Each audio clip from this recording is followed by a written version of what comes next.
Good afternoon. We will resume our session. We'll have now in front of me on the list three speakers. First, Kyrgyzstan. Please.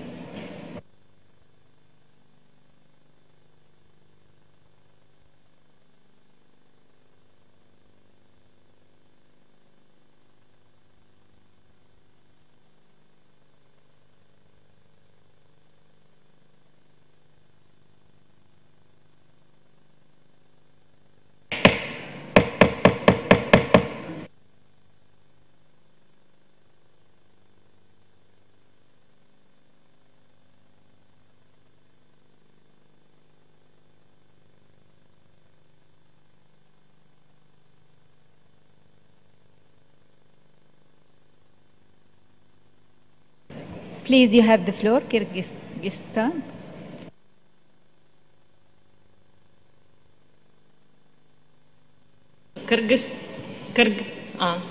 Thank you, Madam Chair.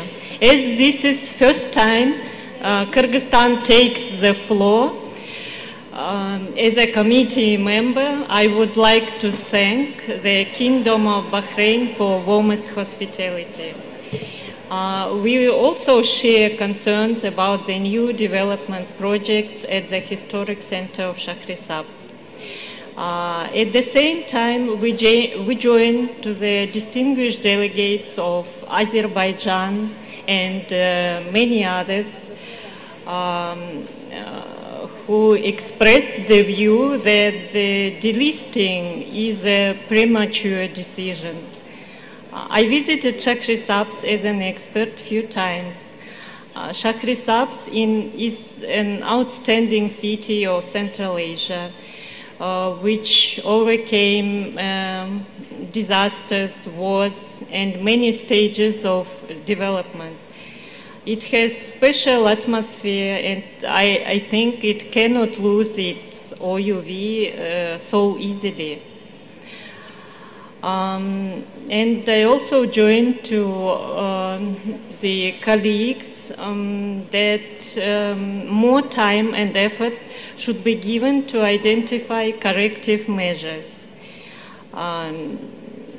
Also, UNESCO could maintain more consistent dialogue with the state party, as it has office based in Tashkent, before the situation comes to this stage. Also, state party, together with UNESCO and advisory bodies, should put more local and regional expertise, such as ICAS, International Central Asian Institute for Studies based in Samarkand.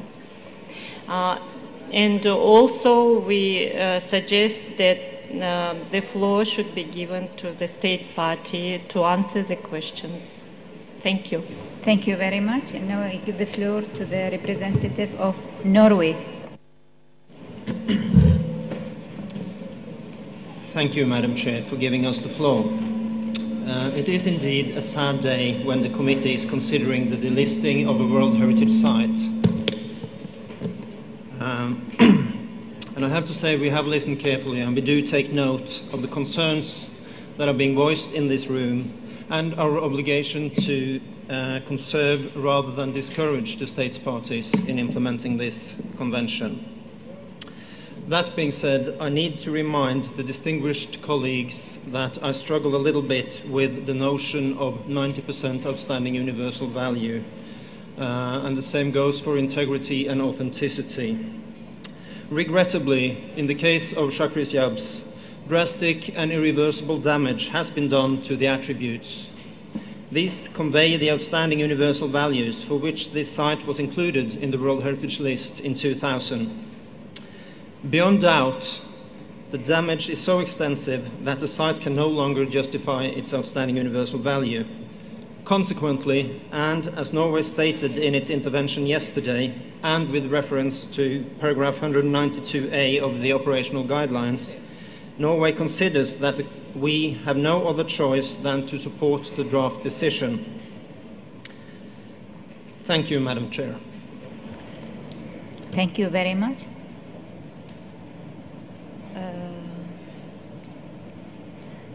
Now finally, I give the floor to Uzbekistan to answer all these inquiries and comments. Thank you very much. Madam Chair, dear members of the World Heritage Committee, let me express my deep gratitude for the opportunity to participate in the current session on behalf of the government of Uzbekistan. We also express our thanks to the members of the committee for their questions regarding preservation of the historical center of Shakhrisabz. First of all, we would like to inform you that OUV integrity and authenticity of the site is preserved. Unfortunately, images shown on the screen does not reflect all picture of the situation. Indeed, all 13 medieval architectural monuments of Shakhrisabz preserved and conserved. Only about 10% of the territory of the object were covered by the development project. It was emergency houses which had no engineering facilities with the access to safe water, energy, and gas supply in poor sanitary condition. Secondly, based on recommendation of the World Heritage Center and ICOMOS, the studies on the groundwater impact to the medieval architectural monuments were carried out and new drainage system has been introduced in order to mitigate its negative impact. Moreover, GIS-based inventory of preserved traditional residential houses in the historical center of Shakhrisabz, mapping urban fabric, has been carried in cooperation with experts from Germany and United Kingdom. Thirdly, in order to demonstrate commitment of the provision of convention, the government of Uzbekistan has recently adopted the special roadmap on the protection of the World Heritage Site in Uzbekistan, which consists of the 26 activities covering various issues of the further development, such as the national legislation, elaborating new management plans, creating of ICOMOS National Committee, and membership in ICROM. It's very important to outline that the purpose of dialogue and transparency, UNESCO field office in Tashkent were consulted during preparation of this roadmap. Ladies and gentlemen, the government of Uzbekistan is open for continuation of the dialogue with the World Heritage Center and advisory bodies of the convention. In conclusion, we believe that before the adoption of such drastic decision on the listing, not only experts of the advisory bodies, but also members of the committee should visit the cultural site. Therefore, once again, taking this opportunity on behalf of the government of Uzbekistan, I have the honor to extend the invitation to visit World Heritage sites in Uzbekistan, including Shakhrisabz. We do hope that our clarification statement will receive favorable consideration of the distinguished members of the committee, and the historical center of Shakhrisabz will be kept on the World Heritage list. Thank you for your attention. Thank you very much. And now I give the floor to the reporter to just inform us about the amendments of the proposed amendments on the draft decision. Thank you. Thank you very much, Madam Chair. As it has emerged during the discussions, we have received a set of fairly complex amendments presented by Azerbaijan and supported by a number of countries, which I will read out later. Madam Chair, if you'll allow me, I would like to take this opportunity to commend the timely submission of these amendments. And I'm sure that all the committee members could benefit from having had the opportunity to take a look at them beforehand. We have also received another amendment from Brazil in the form of 2 new paragraphs. And I will now proceed to read out the draft recommendation with the amendments. I would like just to flag that, as you know, the original proposal was for deletion of this property, and all the amendments goes in the sense of retaining this property on the list of World Heritage in danger. So I will start from the top. Paragraph 1 and 2 would remain unchanged.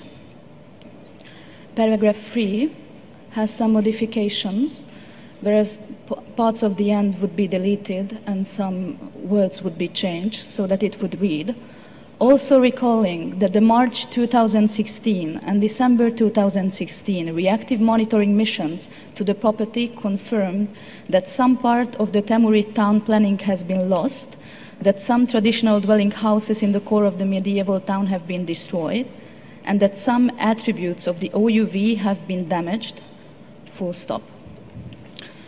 Then paragraph 4 and paragraph 5 would remain unchanged.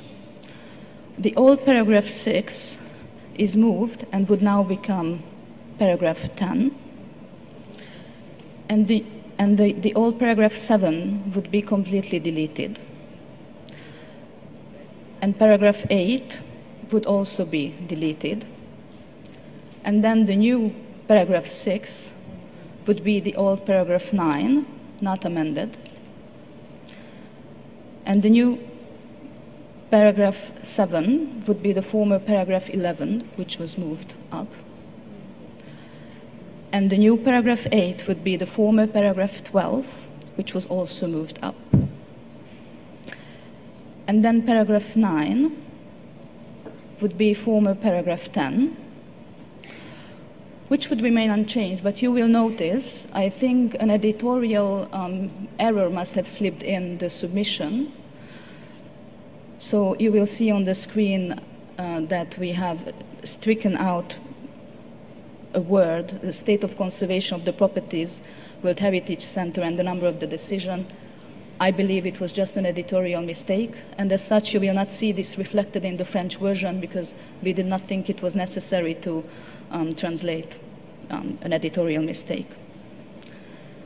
And then the paragraph 10, which would be the former paragraph 6 that was moved, would also be slightly amended, so that now it would read, also notes that the work is currently suspended on the state program for complex measures for the building and reconstruction of Shakhrisabz city, and the state party in close consultation with the World Heritage Center will prepare the new management plan for protection of the historic center of Shakhrisabz.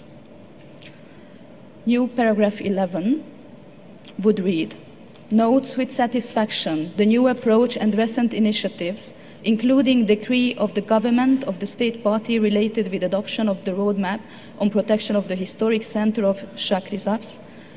And I would here like to propose to strike out the comma after government. I believe that's just an, thank you very much.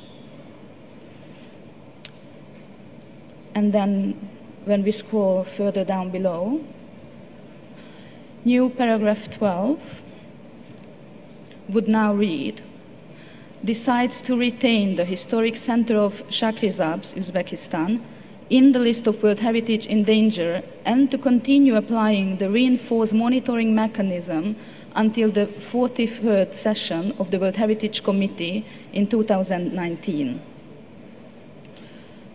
And then, as I have mentioned, we received 2 additional paragraphs from the delegation of Brazil, which would now become the new paragraph 13, and it would read, strongly recommends the state party to continue close consultations with ICOMOS with a view to submit a proposal of significant modifications to the boundaries and of the name of the property in order to assess the possibility to retain the intrinsic values of the attributes related to the outstanding monuments dating from the period of the Timurids. And the new paragraph 14 would read, recommends the state party to establish an information center within the axis of the intervention project to raise awareness of the elements that have been lost regarding the original property. And then the new paragraph 15 in the original version was paragraph 14, and it would remain unchanged. So these are all the amendments that we have received, Madam Chair. Thank you. Thank you very much. Now you have seen the amendments, and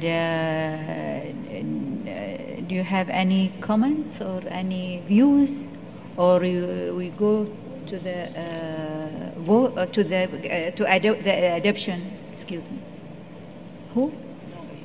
Yeah. Now I give the floor to the Norway. Thank you, Madam Chair, for giving us the floor again. I'll try to be brief. I do notice there are, at least in my interpretation, a few issues that I would like to point to. One is the language that is being used in Para 3, which is actually recalling previous decisions and the language used in the reactive monitoring mission reports, which are adopted and published. I think it would be quite challenging to actually change the wording that's been used in that. So I wanted to make a point of that. And I'm also a little bit confused. I might have ignored some vital information, but the outcomes of the reinforced monitoring mechanisms, which is mentioned in Para 12, is also confusing me a little bit. So I think I would ask for a clarification from the Secretariat on these issues. Thank you. Thank you very much. Ekoron?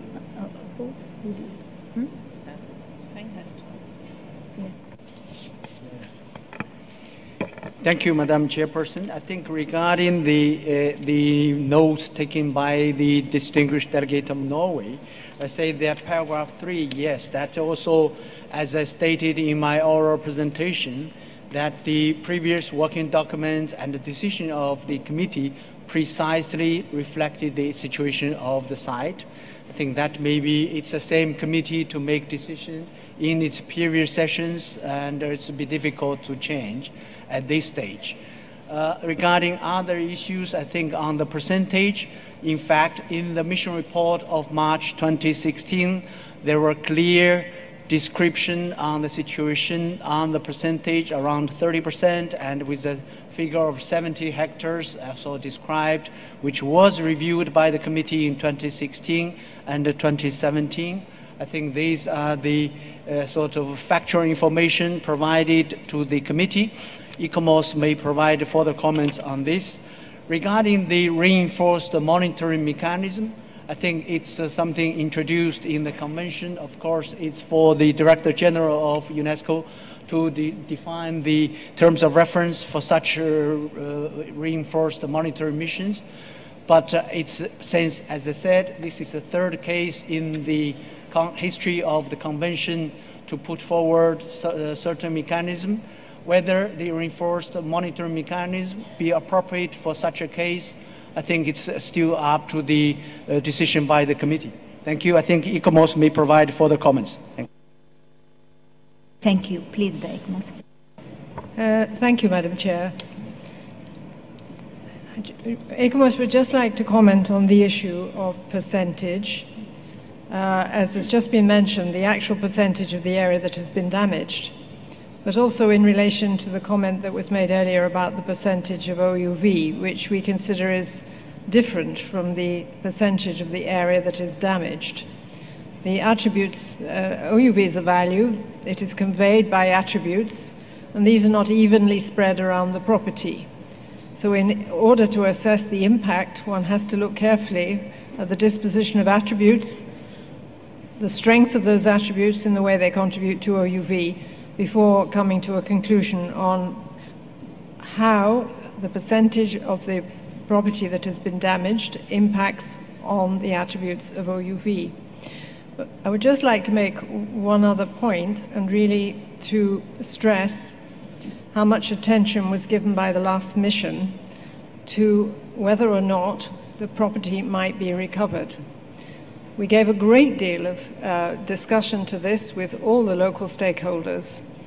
3 to 4 days of the mission was spent looking at the property and discussing what had been damaged, what had been lost, and what might be recovered. And as was said in the committee last year, the mission could not find a way forward. The decision of the committee last year suggested that the state party might like to consider how it could make some recommendations as to whether or not the attributes of OUV could be recovered. That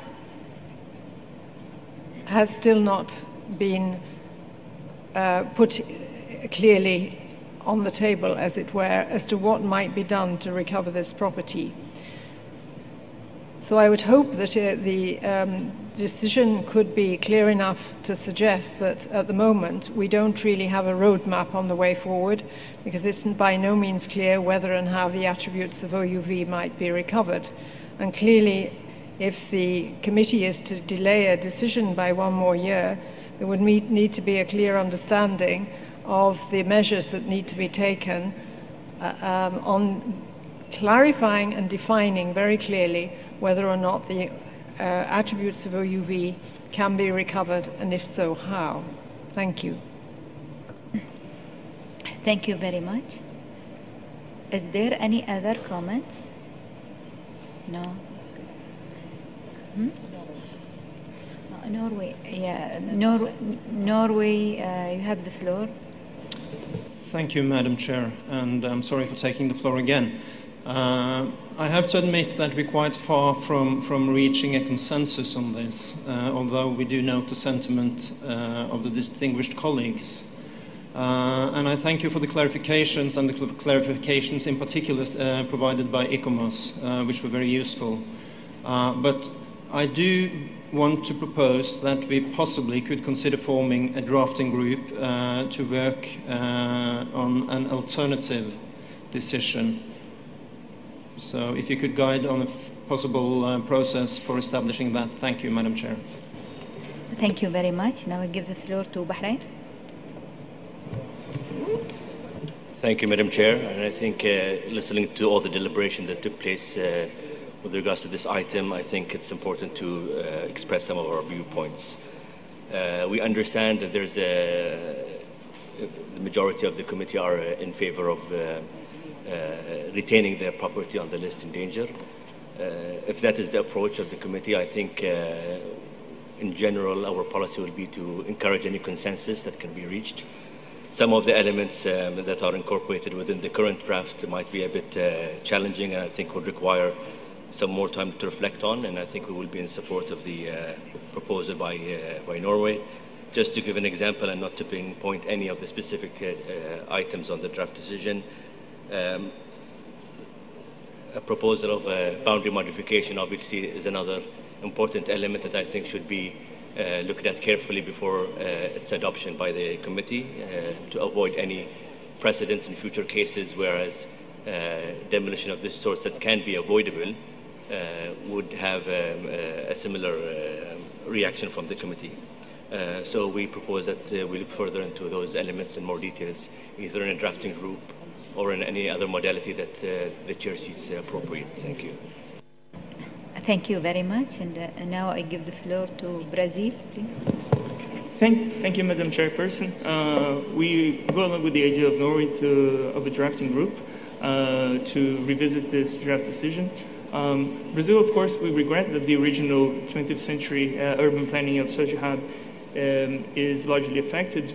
But although the urban historic fabric of the town is perhaps irreversibly damaged, thus affecting, of course, the integrity of the property, we believe that many monuments and buildings that were kept along the axis of this major intervention, they still maintain to some extent the intrinsic values that justified the inscription under criteria 2 and 4.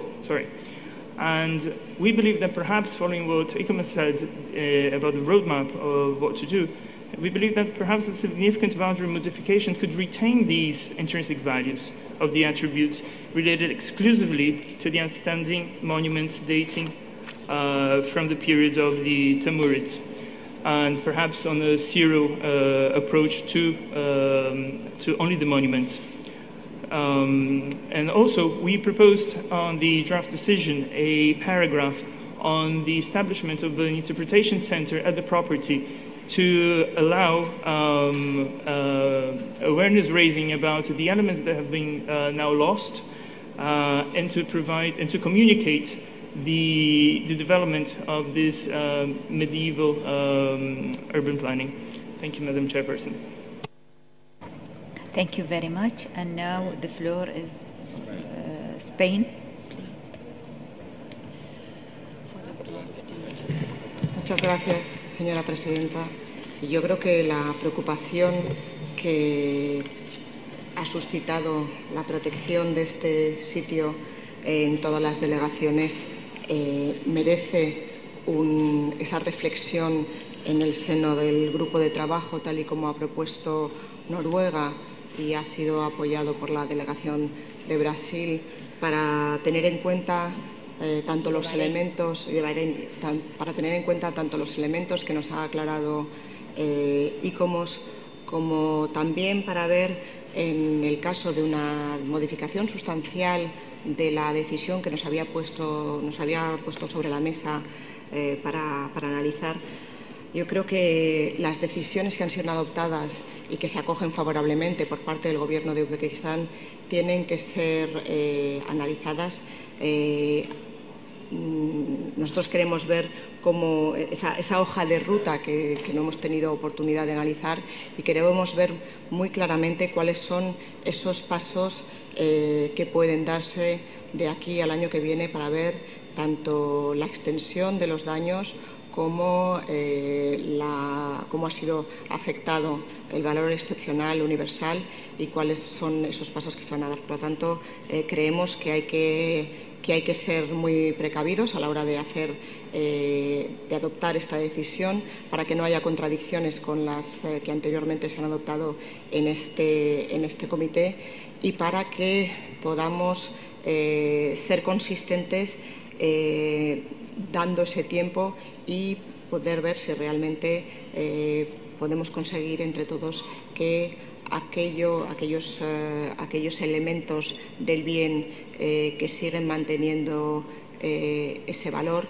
y que deben ser protegidos pueden seguir siendo protegidos. Así que insistiríamos en que podamos formar ese grupo, ese drafting group, para elaborar con un poco más de calma esta decisión que nos parece muy relevante. Gracias, señora presidenta. Thank you very much. Now, finally, hope that I give Australia the floor.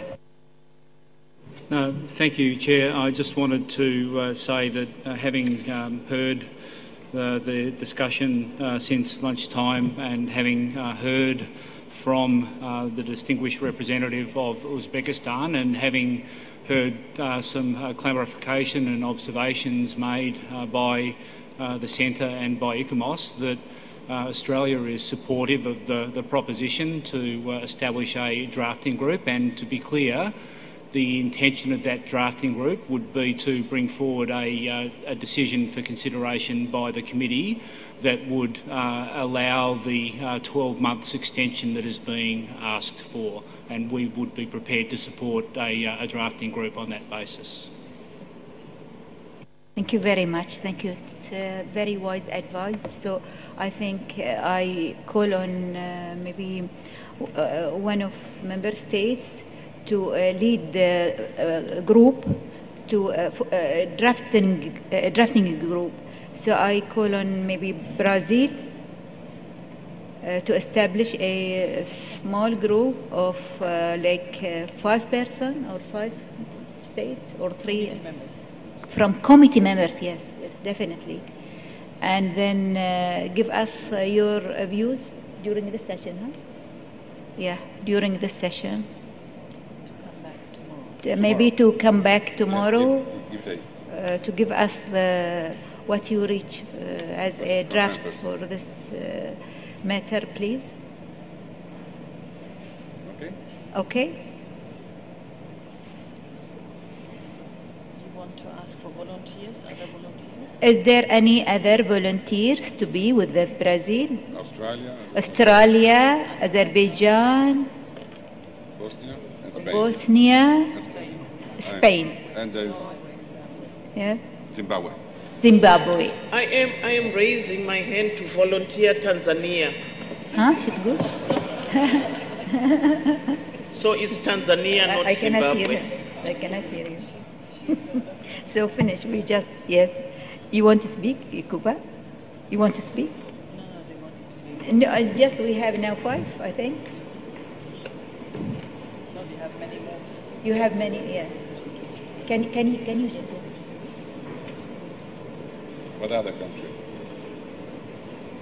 Cuba, China.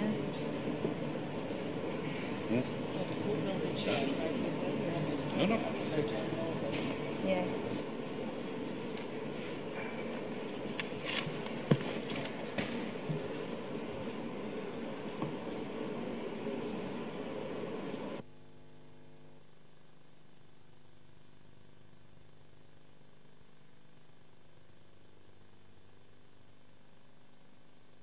Seven. Can you repeat He's it? asking for the floor. Who is Let- asking for the floor? Norway. He wanted to be in a group. No, no, no. No? Yes, yes, yes. Yes, yes, yes.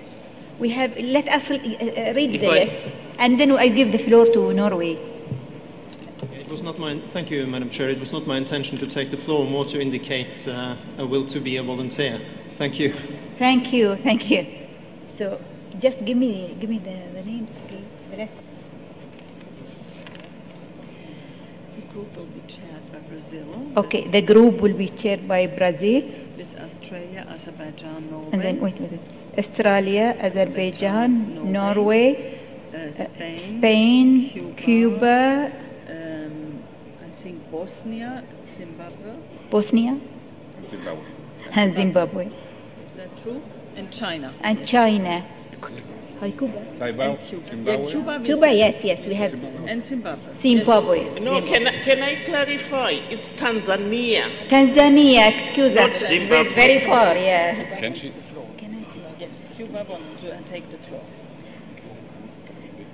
Cuba wants to take the Okay, floor. Cuba, please, you have the floor. Sí, gracias, señora presidenta. Habíamos levantado el cartel para intervenir porque nos parece que debe estar abierto a todos aquellos miembros del comité que deseen estar en este proceso de negociación. O sea, limitarlo a 3 Estados miembros sería muy poco. Nosotros cedemos nuestro espacio y no tenemos ningún problema. Cuando levantábamos nuestro cartel lo hacíamos para hacerlo abierto como se hace normalmente en otros procesos de esta naturaleza. Todos los miembros que estén interesados pues podrán participar activamente de este, porque hay 14 países que han coauspiciado la resolución y sería bueno que pudieran estar. Muchas gracias. Nosotros esperaremos la decisión que tome este grupo pacientemente. Thank you very much. The group is open for anybody who want to come and join them. So finish, we close this issue. Can we go to the other one? So tomorrow, the Brazil will give us, we'll meet with the group, and then we will have the result by the end of the day, please, tomorrow. We don't want to discuss any further discussion in this issue. Is this in this matter? It's logistics. What? Logistics. Okay, please. I'm sorry, we just would like to know where we could meet, if there is any specific room where we could work. Thank you very much.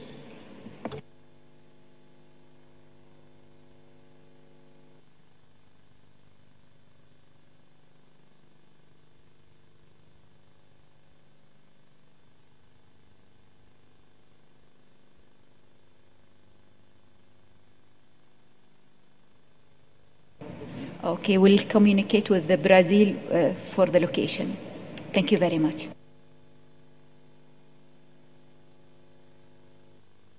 We will go to the next item. I now invite Mr. Jing to read the list of the collateral properties inscribed on the list of the World Heritage and danger located in the Asia-Pacific region, for which the reports are prepared for adoption without discussion. You have the floor. Thank you, Madam Chairperson. Distinguished committee members, the following sites, cultural heritage sites located in Asia-Pacific region for which the draft decision presented to the committee will be noted without discussion. These are the minaret and archaeological remains of Jam in Afghanistan, and another cultural heritage site named Namando Ceremonial Center of Eastern Micronesia, located in federal states of Micronesia. Thank you for your attention. Thank you very much. Is there any objection from the committee? No? Thank you very much. So I declare the decision read out adopted.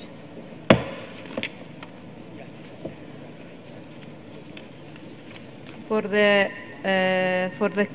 cultural properties located in Europe and North America, I now give the floor to the delegation of the Hungary to present to the committee the reason on requested to it requested to open the state of conservation of the World Heritage medieval monuments in Kosovo. You have, Excellency, you have the floor. Hungary. Thank you, Madam Chair. The medieval monuments in Kosovo in Serbia was inscribed on the list of World Heritage in Danger in 2006. The debate on it was adjourned by the World Heritage Committee by its decision 41.7a.21 on its 41st meeting in Krakow. The Hungarian delegation wishes to open the discussion for this item, the reason being that the present circumstances are not met for the debate on this property, and we propose to the committee to decide to adjourn the debate on this agenda item until the next committee session. Thank you.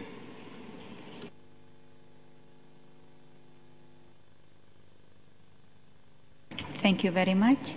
I give the floor now to Spain.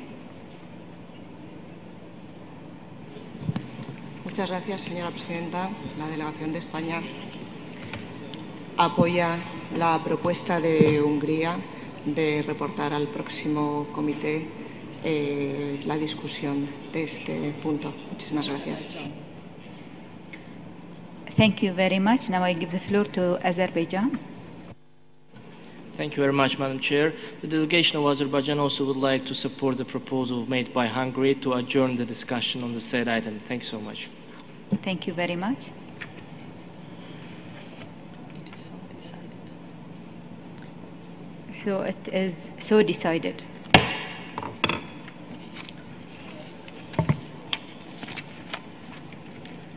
No other cultural properties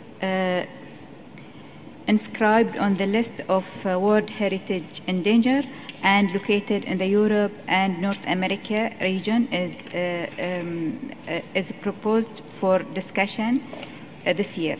I will therefore invite Mrs.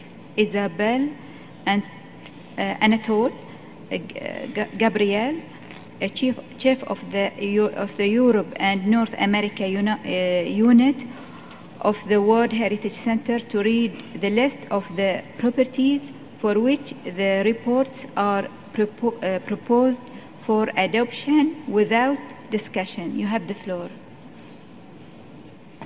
Merci Madame la Présidente. Bon après-midi à tous.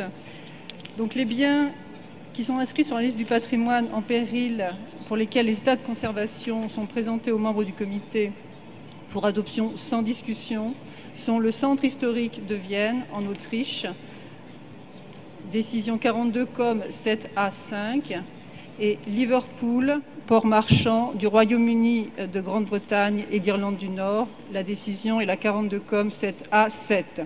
J'aimerais ajouter, Madame la Présidente, que il n'y a pas de discussion sur ces deux biens, c'est en grande partie dû à ce que la distinguée représentante de Cuba disait tout à l'heure, c'est-à-dire la qualité du dialogue et de la discussion avec les États parties, bien sûr sans que cela préjuge des résultats. Néanmoins, je pensais qu'il était utile de le souligner, de le porter à l'attention des membres du comité. Merci Madame la Présidente. Thank you very much. Is there any objection? Okay. So I declare the decision read out adopted. Here.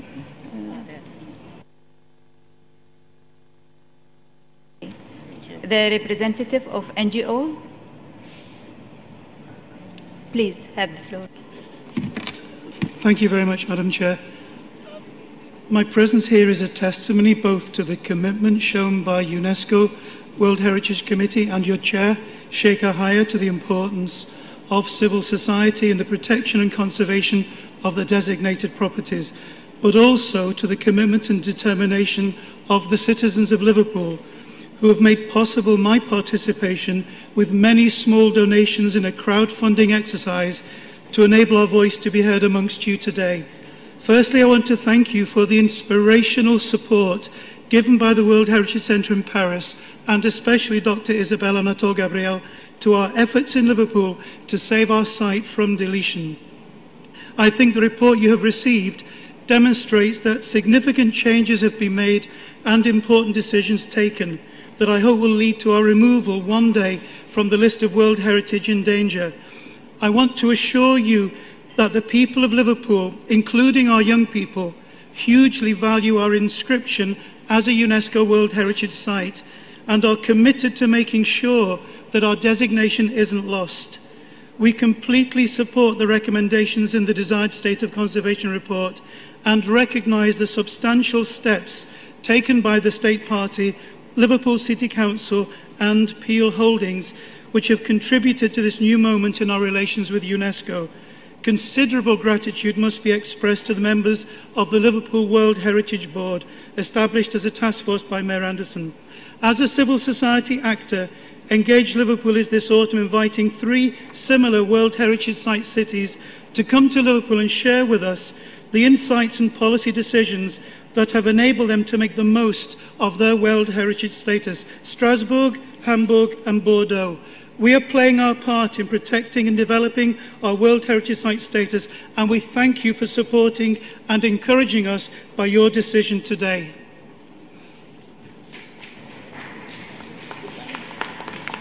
Thank you very much.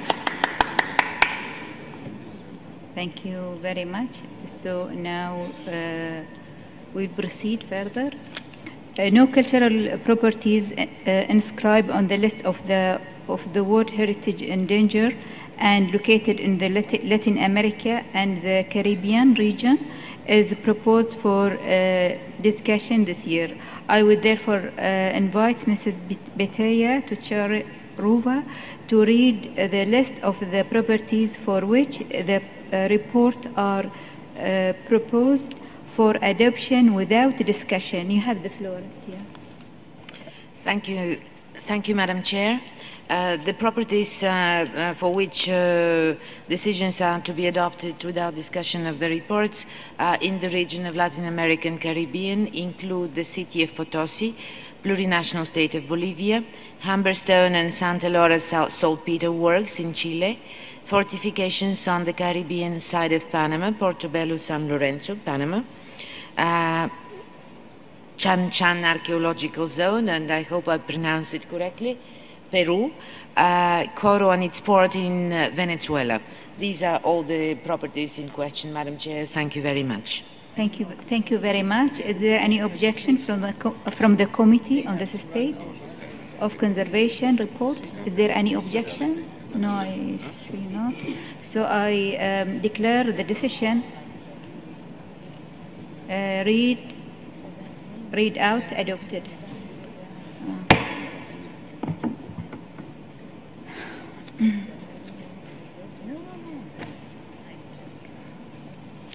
Okay. I will now invite Mr. Edmond Mukala, Chief of the Africa Unit of the World Heritage Center, to present the reports on the state of conservation of the cultural property located in Africa region and opened for discussion. You have the floor. Thank you, Madam Chairperson. If you allow me, I will read my oral intervention in the official language of the State Party, so in French. Donc, le bien concerné, c'est la ville ancienne de Djenné au Mali. Ce rapport se trouve dans le document WH1840.com 7A, à la page 40 version française et page 39 version anglaise. Le rapport sur l'état de conservation du bien soumis par l'État partie en janvier 2018 informe sur plusieurs développements encourageants, notamment la finalisation d'un plan de gestion et de conservation 2018-2022 en consultation étroite avec la communauté locale, ainsi que la prise de mesures de restauration de maisons en ruine. Appréciées sont également des mesures prises pour le renforcement des dispositifs d'évacuation des eaux usées et contre l'érosion par les eaux de pluie, et la sécurisation des sites archéologiques, la sensibilisation des communautés locales à la lutte contre le pillage et le trafic illicite des biens culturels. Toutefois, malgré ces avancées, l'État partie reconnaît cependant que certaines menaces continuent à peser sur le bien et qui avaient déjà été évoquées dans les rapports antérieurs tels que l'érosion hydrique, les fouilles clandestines ou encore des transformations sur le bâti qui s'expriment par exemple par l'utilisation accrue de matériaux modernes, ce qui appelle à une accélération de la définition des règles de la conservation et d'entretien pour les bâtiments de la ville historique, y compris donc des normes urbanistiques pour la reconstruction de maisons en ruine. Il est à souligner également que la mission de suivi réactif demandée par le comité n'a pas pu être organisée en raison des conditions sécuritaires précaires. Afin de répondre plus efficacement à ces conditions extrêmement difficiles prévalant sur le bien, il est donc recommandé que le Centre du patrimoine mondial et les organisations consultatives examinent la possibilité de mettre en place un programme de soutien à distance à court terme afin de permettre un dialogue sur le renforcement des capacités et l'élaboration de l'état de conservation souhaité en vue du retrait du bien de la liste du patrimoine mondial en péril. Un tel mécanisme est également proposé pour les deux autres biens du patrimoine mondial dont j'évoquerai un peu plus tard. Pareillement, compte tenu des besoins importants en matière de sauvegarde du patrimoine culturel suite à la crise au Mali, il est également recommandé ici, comme dans les autres projets de décision, que le comité renouvelle donc son appel à la communauté internationale pour contribuer à la mise en œuvre de la deuxième phase du plan d'action pour la réhabilitation du patrimoine culturel et la sauvegarde des manuscrits anciens du Mali 2017-2020. De même, ce plan d'action a été pris en compte dans l'initiative pour le développement socio-économique et durable du Sahel, mise en place par la directrice générale de l'UNESCO, Madame Audrey Azoulay, dont l'objectif est de contribuer au développement socio-économique et durable de la sous-région du Sahel, en tenant compte des priorités de l'éducation, de la formation des jeunes et des femmes, de la préservation du patrimoine culturel et de la promotion de la culture de la paix et la réduction des effets négatifs de l'immigration. En fait, donc, il est recommandé que le comité maintienne le bien sur la liste du patrimoine mondial en péril. Le projet de décision, Madame la Présidente, pour ce bien se trouve dans le document de travail 7A, aux pages 42 et 43 pour la version française et pages 41 et 42 pour la version anglaise. Merci, Madame la Présidente. Et si vous me permettez, je donnerai la parole donc aux organisations consultatives. Merci. Oui, bien sûr. S'il vous plaît. Thank you, Madam Chair. ICOMOS commends the State Party for the work that it has achieved towards implementing the corrective measures in what are highly adverse circumstances, including few human and financial resources and the comparative isolation of staff, all of which makes the task of promoting conservation extremely difficult. While certain buildings are being restored and work will soon start on the Moroccan Palace, ICOMOS also notes the extreme fragility of the wider context and the difficulties in adequately controlling the incremental change in the old town. Jenny was inscribed as an intact town around its great mosque, and its survival depends on regular maintenance of its mud buildings, which were traditionally undertaken by skilled masons. This process now seems to be much halted, and there is a widening use of new materials and techniques. These have become apparently much more prevalent over the past 4 years and are now in danger of having long-term adverse and perhaps irreversible impacts on the urban fabric. The State Party, for instance, notes complete transformations of some properties. In response to these extremely challenging conditions, ICOMOS strongly supports the idea of setting up short-term distance support programs as suggested in the decision, as this could allow dialogue and capacity building on a wide range of technical and other aspects as a way of strengthening the resilience of the property, as well as drafting the desired state of conservation now that substantial progress is being made with the corrective measures. Thank you. Thank you very much. Now I ask the reporter if she has any comments. Thank you very much, Madam Chair. We have received no amendments for this draft decision. Thank you. Is there any other question or comment? Okay, thank you very much. I therefore declare draft decision 42-7A 13 adopted.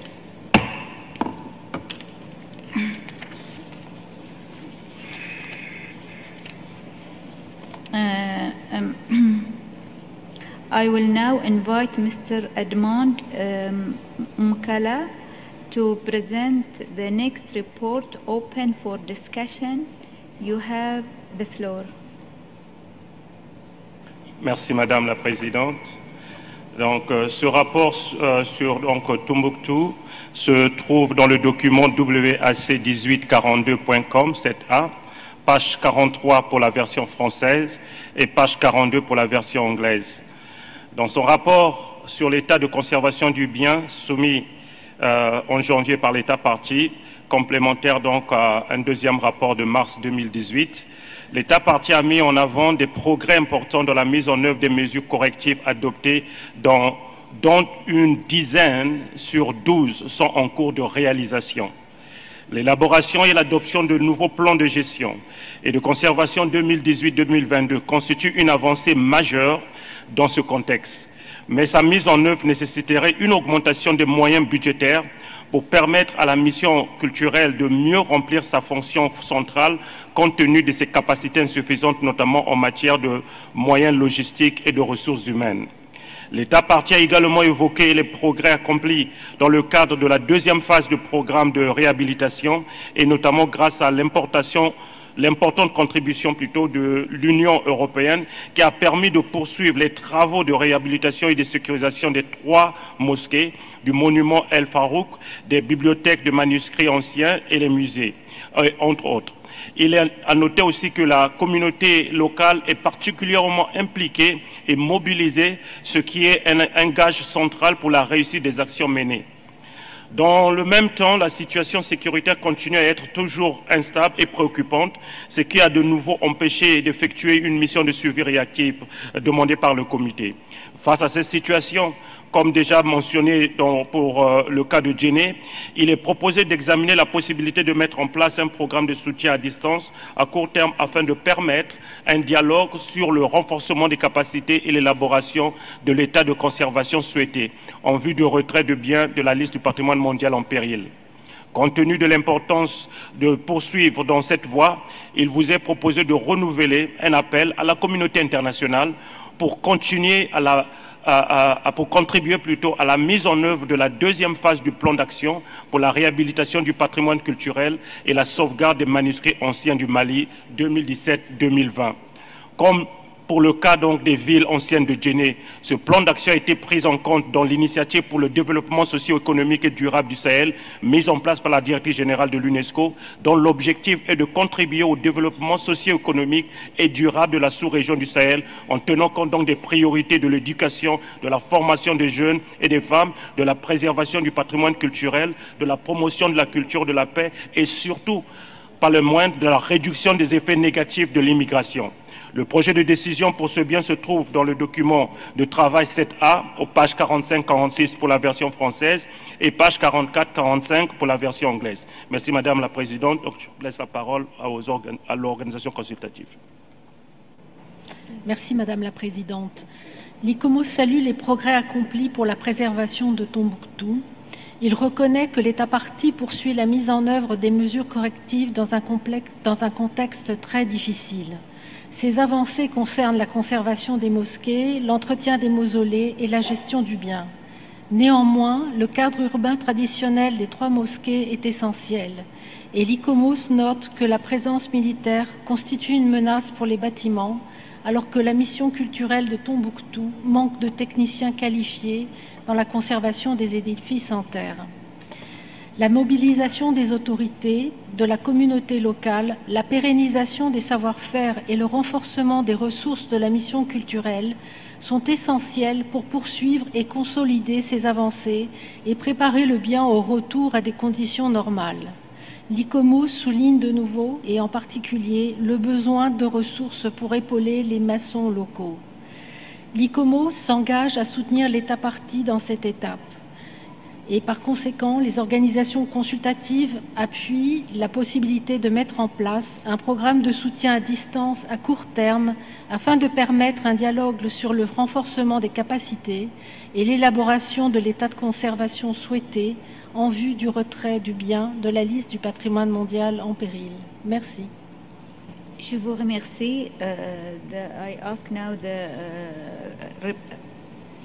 no, do you have any comment?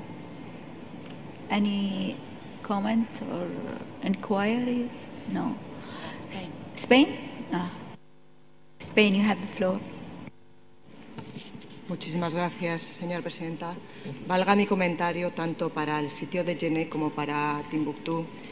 Me uno a las felicitaciones que se hacen a las autoridades de Mali por el gran esfuerzo que se ha hecho en la protección y recuperación de estos sitios en una situación muy compleja. España, a través de la Agencia de Cooperación, ha trabajado en el sitio de Djenné y créanme, tomamos buena nota de los consejos que tanto desde el Centro de Patrimonio como desde los organismos de evaluación se hacen para tomar en consideración en el marco de la Comisión Mixta con la UNESCO para futuros proyectos. Nos felicitamos de que la Unión Europea haya colaborado y trasladaremos este mensaje porque creemos que dentro de las muchas dificultades se están haciendo avances y queremos que se siga trabajando en esta línea. Reitero, por tanto, mi agradecimiento por los grandes esfuerzos que se están haciendo por todas las partes implicadas. Muchísimas gracias, señora presidenta.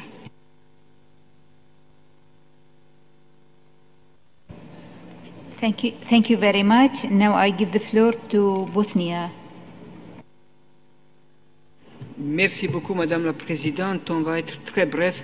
On voudrait juste féliciter l'État partie pour tous les efforts qu'ils sont en train de faire dans un contexte très, très difficile. Nous pensons que c'est un très, très bon exemple comment on peut avancer dans la bonne direction. Merci. Thank you very much. And now I give the floor to Cuba. Gracias, señora presidenta. Nuestra delegación también desea sumarse a las felicitaciones al Estado concernido, pero también ha sido todo el accionar sobre Timbuktu un buen ejemplo de cómo la UNESCO ha intervenido de manera positiva en todo lo que es la protección del patrimonio, sobre todo vinculándolo al tema de los conflictos armados, que ha sido una temática de especial sensibilidad en los últimos años. Y creo sobre todo en el marco de la resolución 2347 del Consejo de Seguridad, que también hace referencia a la estrategia de la UNESCO para la protección de la cultura en caso de conflicto armado. Es un buen ejemplo y son buenas prácticas de colaboración con el Estado miembro, de acompañamiento de la Secretaría y también de los órganos consultivos. Muchas gracias. Thank you very much. Now I give the floor to Tanzania.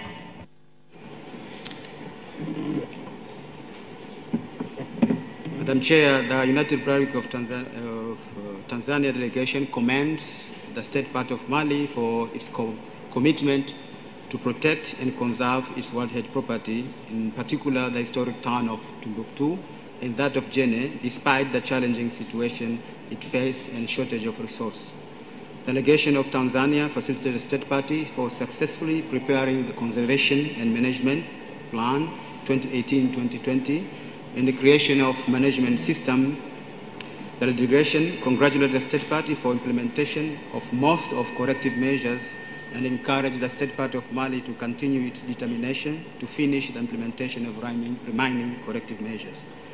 Excellency Chair, the United Republic of Tanzania appeal to the international community to continue accompanying and supporting the State Party in its effort to protect and conserve these human treasures. Delegation of Tanzania commend the government of Spain and UNESCO for financial assistance that have produced positive results that they are well documented in draft decision. Finally, Excellent Chair, the United Republic of Tanzania believes that collective effort and constant discussion between the state party, the center, and advisory body are key for this achievement. The delegation of Tanzania encouraged all parties to continue their dialogue to achieve the objective of removing the property on the list of heritage in danger as soon as possible. Thank you. Thank you very much. Now I invite the reporter to inform us whether there is any amendment. Is there any amendment? No? Thank you, Madam Chair. We haven't received any amendments to the draft decision. Thank you. Thank you very much. Now I invite you to adopt the draft decision 42-7A-15 concerning this property. So there is no objection. Then I therefore declare draft decision 42-7A-15 adopted. Thank you very much. I now invite Mr. Edmond Mukala to read the list of the cultural properties inscribed on the list of World Heritage in danger located in Africa region for which the report are proposed for adoption without discussion. Please, you have the floor. Thank you, Madam Chairperson. But if I may, I think we still have item 15 that was Tomb of Askia.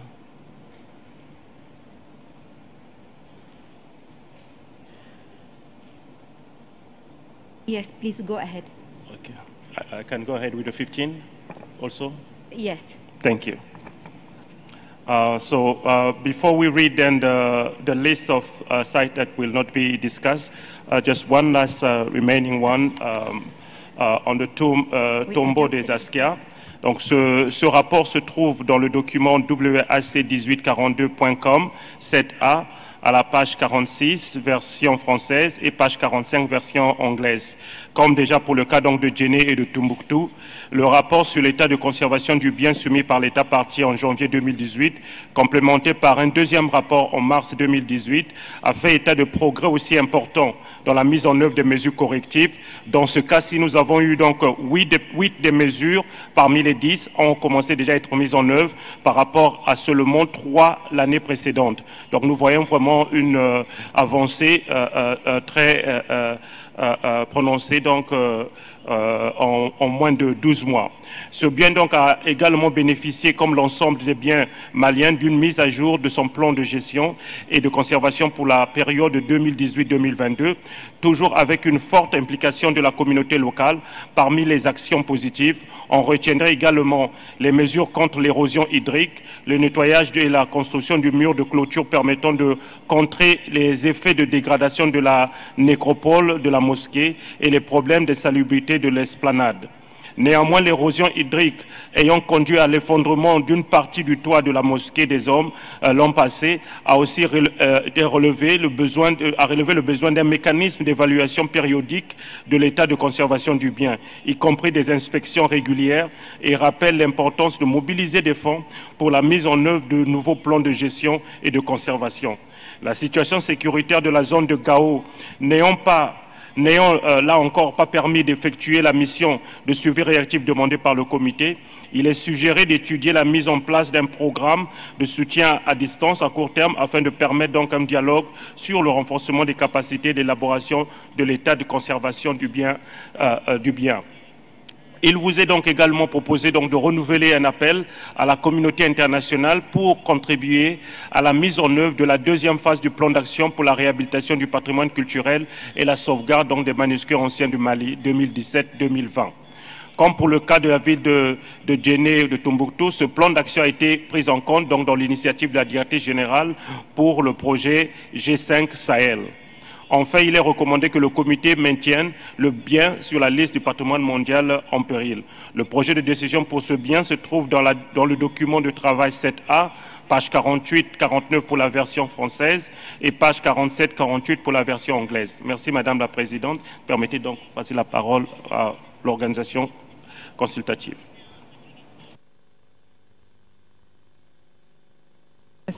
Thank you, Madam Chair. ICOMOS welcomes the progress made on corrective measures relating to management, conservation and the involvement of local communities, all in an extremely difficult security context. We also commend the dedication of the staff. We do note with great concern that there's been a further collapse of the roof of the men's mosque, the third in recent years.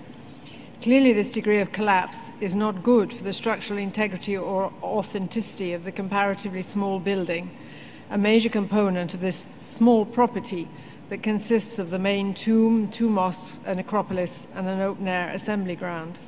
The cause appears to be water ingress, leading to the lack of adequate regular maintenance, which in turn is directly linked to the security situation and the migration of people away from the property with loss of skilled masons.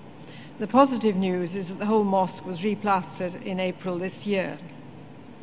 As with Jenny, in response to these extremely challenging conditions, we support the setting up of distance support programs as a means of allowing dialogue and capacity building to strengthen resilience, as well as drafting the desired state of conservation now that substantial progress is being made with the corrective measures. Thank you. Thank you very much. And now I invite you to adopt the decision 42 COM 7A15. This is 15. And I would like to see if you have any objection. No? No amendments. And there is no amendments from our Zimbabwe? Okay, there is no amendment from the reporter. No. So now I give the Zimbabwe the floor. Thank you, Madam Chair. Just to join the others in congratulating the State Party on the efforts being made. I raised the floor to, I asked for the floor to ask ICOMOS to help in this area where people are using traditional materials to restore World Heritage sites. And in some areas, these traditional materials are becoming very vulnerable to the elements. This is not just in Timbuktu, but I think it is prevalent in many areas from your own experience. And I think it will be an area where we will need your support and guidance and advice on the issue of restoration and the use of traditional materials and traditional methods. And alternatives to that, if possible. Thank you.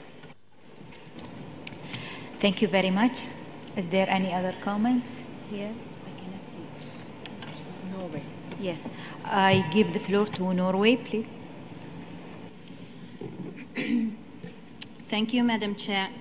Norway would just like to give a general comment on the World Heritage properties in Mali. Because despite of a difficult situation on several levels, Mali seems to have managed to continue the dialogue and collaboration with the international, national and local partners. The latter is crucial as local community participation strengthens the sense of ownership and identity related to the property. We find the safeguarding actions particularly important. We congratulate Mali on developing new management and conservation plans and await with eager its implementation, also in cooperation with the people who live close to the World Heritage properties. Despite the progress accomplished, it's urgent that more actions are taken. We therefore particularly support the implementation of the second phase of the program for the rehabilitation of the cultural heritage and the safeguarding of the ancient manuscripts of Mali, as well as the possibility of setting up a short-term distance support program at the World Heritage properties. Finally, we would like to congratulate Mali for having ensured that the Tomb of Askia is granted enhanced protection under the Hague Convention and the Second Protocol, and encourage the state party to strive for the same level of legal protection for other relevant World Heritage properties in its territory. Thank you. Thank you very much. Is there any other comments? So now we can adopt the decision. I therefore declare draft decision 42-7A15 adopted.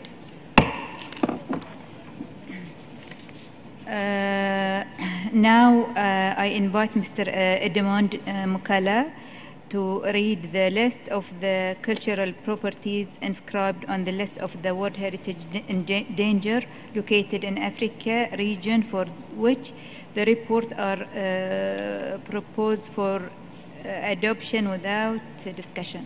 Please. Thank you, Madam Chairperson. So the list of the list of cultural properties inscribed on the list of World Heritage in Danger located in the Africa region for which the reports are proposed for adoption without discussion is the tombs of Buganda kings at Kasubi, Uganda. Thank you, Madam Chairperson. Thank you very much. If you don't have any objection from the committee on this state of conservation report, do you have any objection? Yes, no? Okay. So I declare the decision read out adopted. I would now like to ask whether any observer delegation would like to express themselves about one of the properties for which we have adopted the decision without discussion. Do you have any comments? Nothing? Okay. Thank you very much. So we will move to the other subject. I will now invite Mrs. Nada Al-Hassan, Chief of the Arab States Unit of the World Heritage Center, to present the report on the state of conservation of the cultural properties located in the Arab States region and open later the discussion. Thank you. Merci Madame la Présidente. Excellences, Mesdames et Messieurs, en abordant l'état de conservation des biens irakiens inscrits sur la liste du patrimoine mondial en péril, nous aimerions souligner que, malgré la libération de toutes les régions d'Irak en 2017, le patrimoine culturel du pays, qui a subi d'importants dommages, demeure menacé. Le conflit a été caractérisé par de nombreuses destructions intentionnelles des sites les plus emblématiques de notre civilisation. Sur les diapos, vous pouvez voir la destruction d'un fleuron de l'architecture islamique, le mausolée de l'imam Dour, du site de Nimroud, de Ashur, de Nabi Younes, de Hatra, de Samara. Les combats qui ont permis la libération ont engendré de grandes souffrances humaines et des centaines de milliers de réfugiés et de déplacés. Les institutions ont été affaiblies, rendant difficile la protection et la gestion du patrimoine culturel. Malgré les grands efforts nationaux qui sont déployés, la reconstruction, le relèvement et la stabilisation de l'Irak constituent une entreprise colossale, tant sur le plan humain qu'opérationnel, et elle requiert des moyens financiers et techniques aujourd'hui largement insuffisants. Les fouilles illégales et le trafic illicite des biens culturels irakiens demeurent un problème très répandu, et ce malgré les résolutions du Conseil de sécurité de l'ONU relatives au moratorium sur le commerce de biens culturels irakiens depuis 2003. L'État partie estime que la situation sécuritaire actuelle est stable, ce qui permet de lancer des travaux de restauration et de reconstruction, mais il souligne la nécessité de missions techniques pour évaluer les dommages subis sur les biens du patrimoine mondial. Il demande que l'UNESCO et la communauté internationale que vous représentez, les universités et les institutions scientifiques et techniques s'engagent à ses côtés dans le relèvement de l'Irak et que l'UNESCO organise une conférence internationale sur le patrimoine culturel irakien et sur la lutte contre le trafic illicite de ces biens. Cette conférence constituerait le suivi du plan d'action que nous avons élaboré avec les autorités irakiennes après la libération des zones du Nord. En outre, la directrice générale de l'UNESCO a lancé l'initiative Faire revivre l'esprit de Mossoul, le relèvement de la ville par la culture et l'éducation, à la conférence internationale pour la reconstruction et la stabilisation de l'Irak qui a eu lieu au Koweït en février dernier.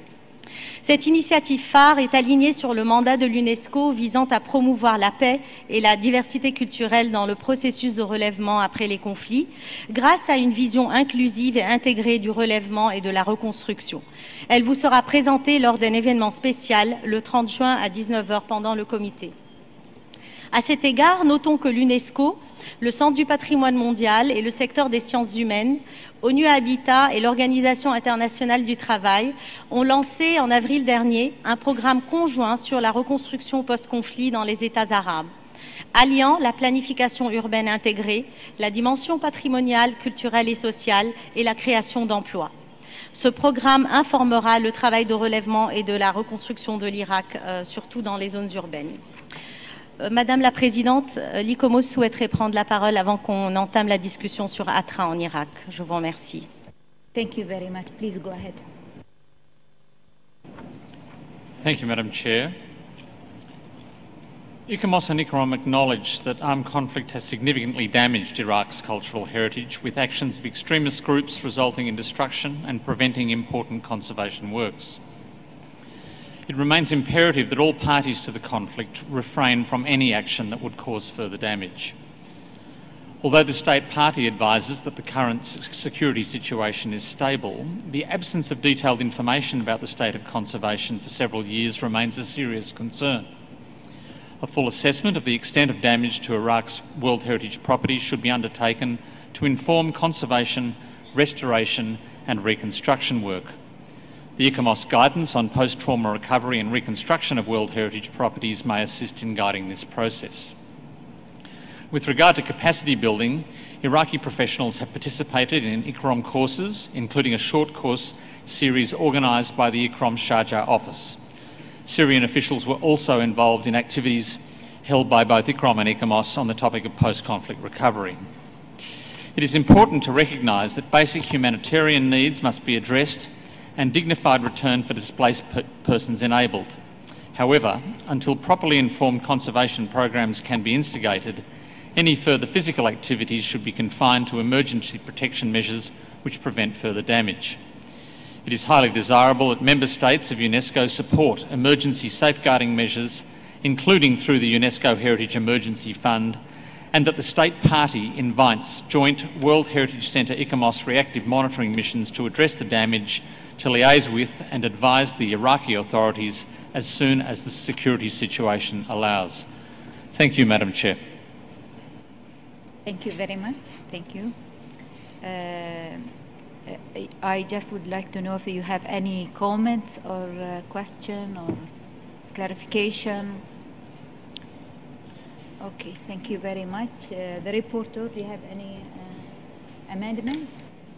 Thank you, Madam Chair. No, we haven't received any amendments. Thank you. Thank you very much. Therefore, I declare draft decision 42, COM 7A, 19 adopted. If you allow me, Madam Chair, I didn't have the opportunity to present the World Heritage Site of Hatra. I just presented the general situation of Iraq. Would you allow me to present it? Yeah, Thank you very please, much. Just, although the decision is adopted, but at least to give the members of the committee an idea of the state of the site today. Donc, le site de Hatra en Irak. Le rapport sur l'état de conservation de Hatra en Irak se trouve dans le document 7A, page 52 en anglais et 53 en français. Vous vous souviendrez peut-être d'images sur les réseaux sociaux de personnes en train de casser les sculptures qui étaient sur les façades de ce site romain. Et vous voyez ici sur les images des images avant-après les destructions intentionnelles. L'État partie souligne le peu de progrès dans la protection du bien et il fournit un rapport supplémentaire d'évaluation rapide des dégâts dus à l'occupation militaire du bien et à des destructions donc en son sein de 2015 à 2017, ainsi que des pillages, surtout dans la maison de fouille. Les actions préliminaires post-conflit requises dans le cadre du site archéologique de Hatra n'ont pas encore été mises en œuvre et demeurent nécessaires. Il s'agit de l'évaluation détaillée des dégâts, de l'identification des mesures prioritaires, de la protection du point de vue sécuritaire, de la collecte des fragments archéologiques et sculpturaux et de leur inventaire, ainsi que des mesures de consolidation et de protection d'urgence. Ces actions demeurent nécessaires aujourd'hui et il est urgent de les commencer.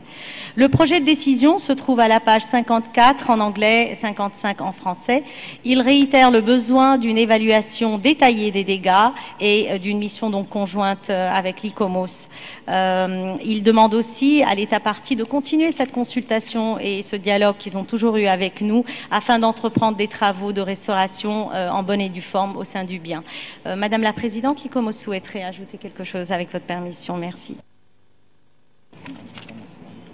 Thank you very much. ICOMOS, you will have the floor, please. Thank you, Madam Chair. ICOMOS and ICROM regret that Hatra has been significantly impacted by years of armed conflict. Although the current security situation is stable and the September 2017 mission by Iraqi authorities provided a general assessment, there is still no thorough understanding of the extent of damage nor the state of conservation of the property. Pending the implementation of a comprehensive conservation project, physical actions on site should be confined to emergency protection measures to prevent looting and further damage, or minimal intervention for protection and emergency stabilisation, especially where collapse or further damage is imminent. It is highly desirable that the State Party invite a joint World Heritage Centre ICOMOS reactive monitoring mission to further assess the damage and to help the Iraqi authorities establish short and long-term proposals and goals, including identification of the desired state of conservation for the removal of the property from the list of World Heritage in danger. Thank you, Madam Chair.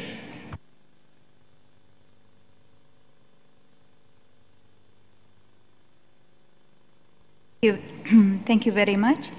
Now I give the floor to Nada Al Hassan again for regarding the the situation at national level in Libya, followed by the presentation of the property. Thank you very much. Thank you very much, Madam Chair. Nous abordons maintenant les sites du patrimoine mondial de la Libye. Depuis 2014, la Libye fait face à une situation de conflit et à des divisions qui menacent son patrimoine culturel et naturel. Le Centre du patrimoine mondial s'est mobilisé depuis le début de la crise que traverse le pays pour soutenir les professionnels du patrimoine dans leurs efforts dans la sauvegarde des sites et des musées du pays, et notamment les 5 biens inscrits sur la liste du patrimoine mondial dont vous voyez l'image à votre gauche. Au cours de l'année passée, les professionnels libyens ont fait de grands efforts pour mettre en place des mesures de protection, de restauration et de sensibilisation, malgré des conditions difficiles et le manque de moyens. Une stratégie nationale pour la protection du patrimoine mondial a été adoptée et sa mise en œuvre se fait sous la supervision du département des Antiquités. L'État partie a préparé des cartes avec les limites de tous les biens ainsi que leurs zones tampons. Et il a initié une discussion avec nous et avec l'ICOMOS pour la finalisation de ces cartes. Ceci est crucial pour la gestion des biens. Les travaux de conservation ont été mis en œuvre ainsi que plusieurs activités de renforcement des capacités dans la documentation, les inventaires, la restauration de mosaïques, la protection des collections des musées, etc. Et comme vous voyez sur la photo, ceci s'est fait aussi avec la société civile et les autorités locales. Aussi, une réunion des 5 villes membres de l'Union des municipalités du patrimoine mondial se sont réunies en mars 2018 malgré les difficultés de mouvement dans le pays pour élaborer des mesures de protection communes. Nous saluons leur engagement en ce sens. Cependant, de nombreux défis, évidemment, restent à lever en Libye. Citons le manque de financement, la complexité pour le gouvernement de recevoir des fonds depuis l'étranger, la fuite des cerveaux libyens, les capacités techniques limitées aujourd'hui qui empêchent aux Libyens d'accomplir une action soutenue à long terme. Les professionnels du patrimoine, selon leurs propres mots, ont des besoins importants pour le renforcement de leurs capacités afin de faire face aux menaces. Leurs attentes sont à la hauteur de la complexité de la tâche qui leur incombe, mais le soutien international tarde à venir. L'empiètement urbain et les constructions illégales demeurent une menace grave pour certains sites comme Cyrène. Les fouilles illégales et le pillage des biens culturels syriens continuent à être très préoccupants. La mobilisation de la communauté internationale pour empêcher ce trafic illicite est cruciale.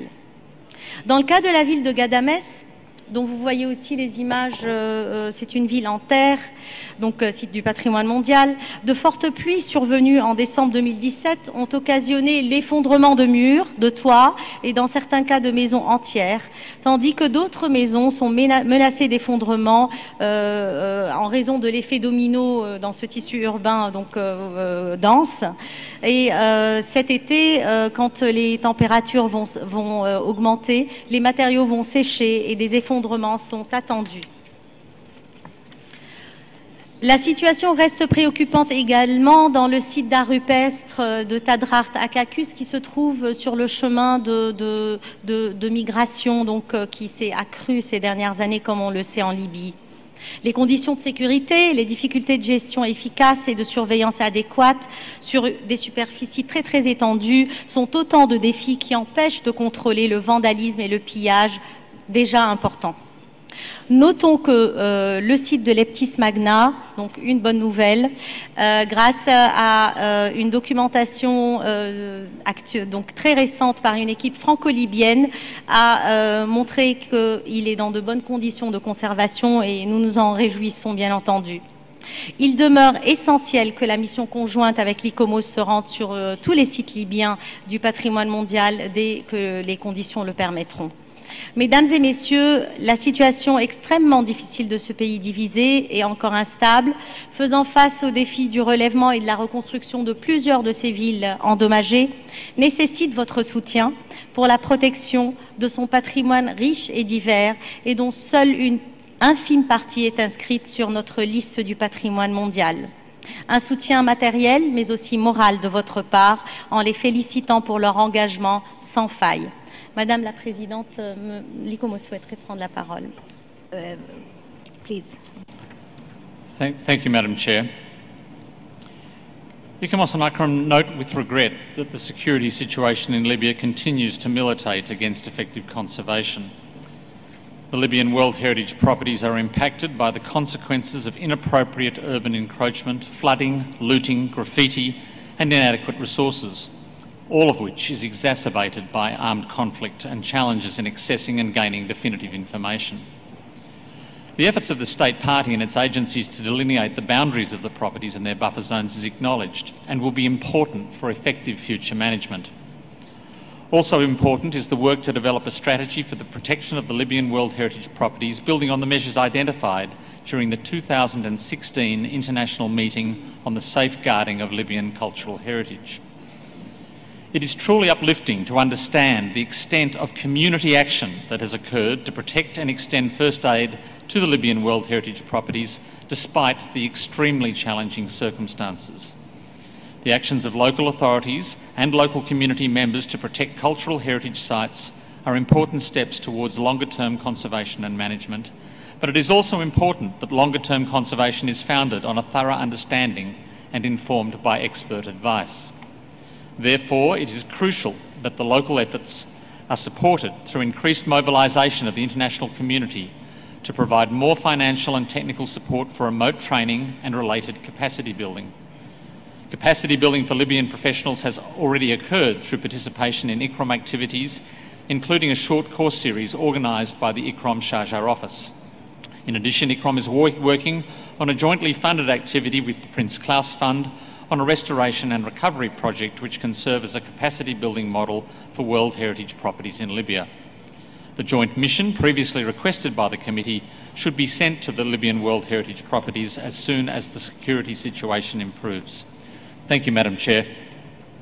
Thank you very much. Now, Nada again. Thank you. I will continue with the archaeological site of Sumatra. Je me permets, Madame la Présidente, d'ajouter aussi que le Centre régional pour le patrimoine mondial à Manama a également organisé un cours de formation pour les professionnels libyens il y a 2 mois. Et je les en remercie. Le site archéologique de Sumatra en Libye, son rapport se trouve dans le document 7A-AD, page 22, en anglais et en français. Les combats aux abords du site de Sumatra ont cessé et la situation sécuritaire s'est stabilisée dans la ville de Sumatra, heureusement, car des extrémistes armés menaçaient les sites et l'occupaient les années dernières. Les informations communiquées par l'État partie attestent de son engagement en faveur de la conservation de ce site archéologique. L'étroite concertation actuellement engagée avec le Centre du patrimoine mondial et l'ICOMOS pour élaborer les limites du site et sa zone tampon est vraiment très appréciée par nous. Il est recommandé à l'État partie d'accorder la priorité à la finalisation de ces cartes et aux réglementations urbaines dans la zone tampon afin de gérer et de contenir de manière définitive le problème de l'empiètement urbain. Les dommages subis par le bien en raison du conflit armé, dont vous voyez certaines images avec des traces de balles sur les murs, ainsi que les difficultés rencontrées pour améliorer la situation et mettre en œuvre les mesures adéquates pour sa protection, sont réellement préoccupants.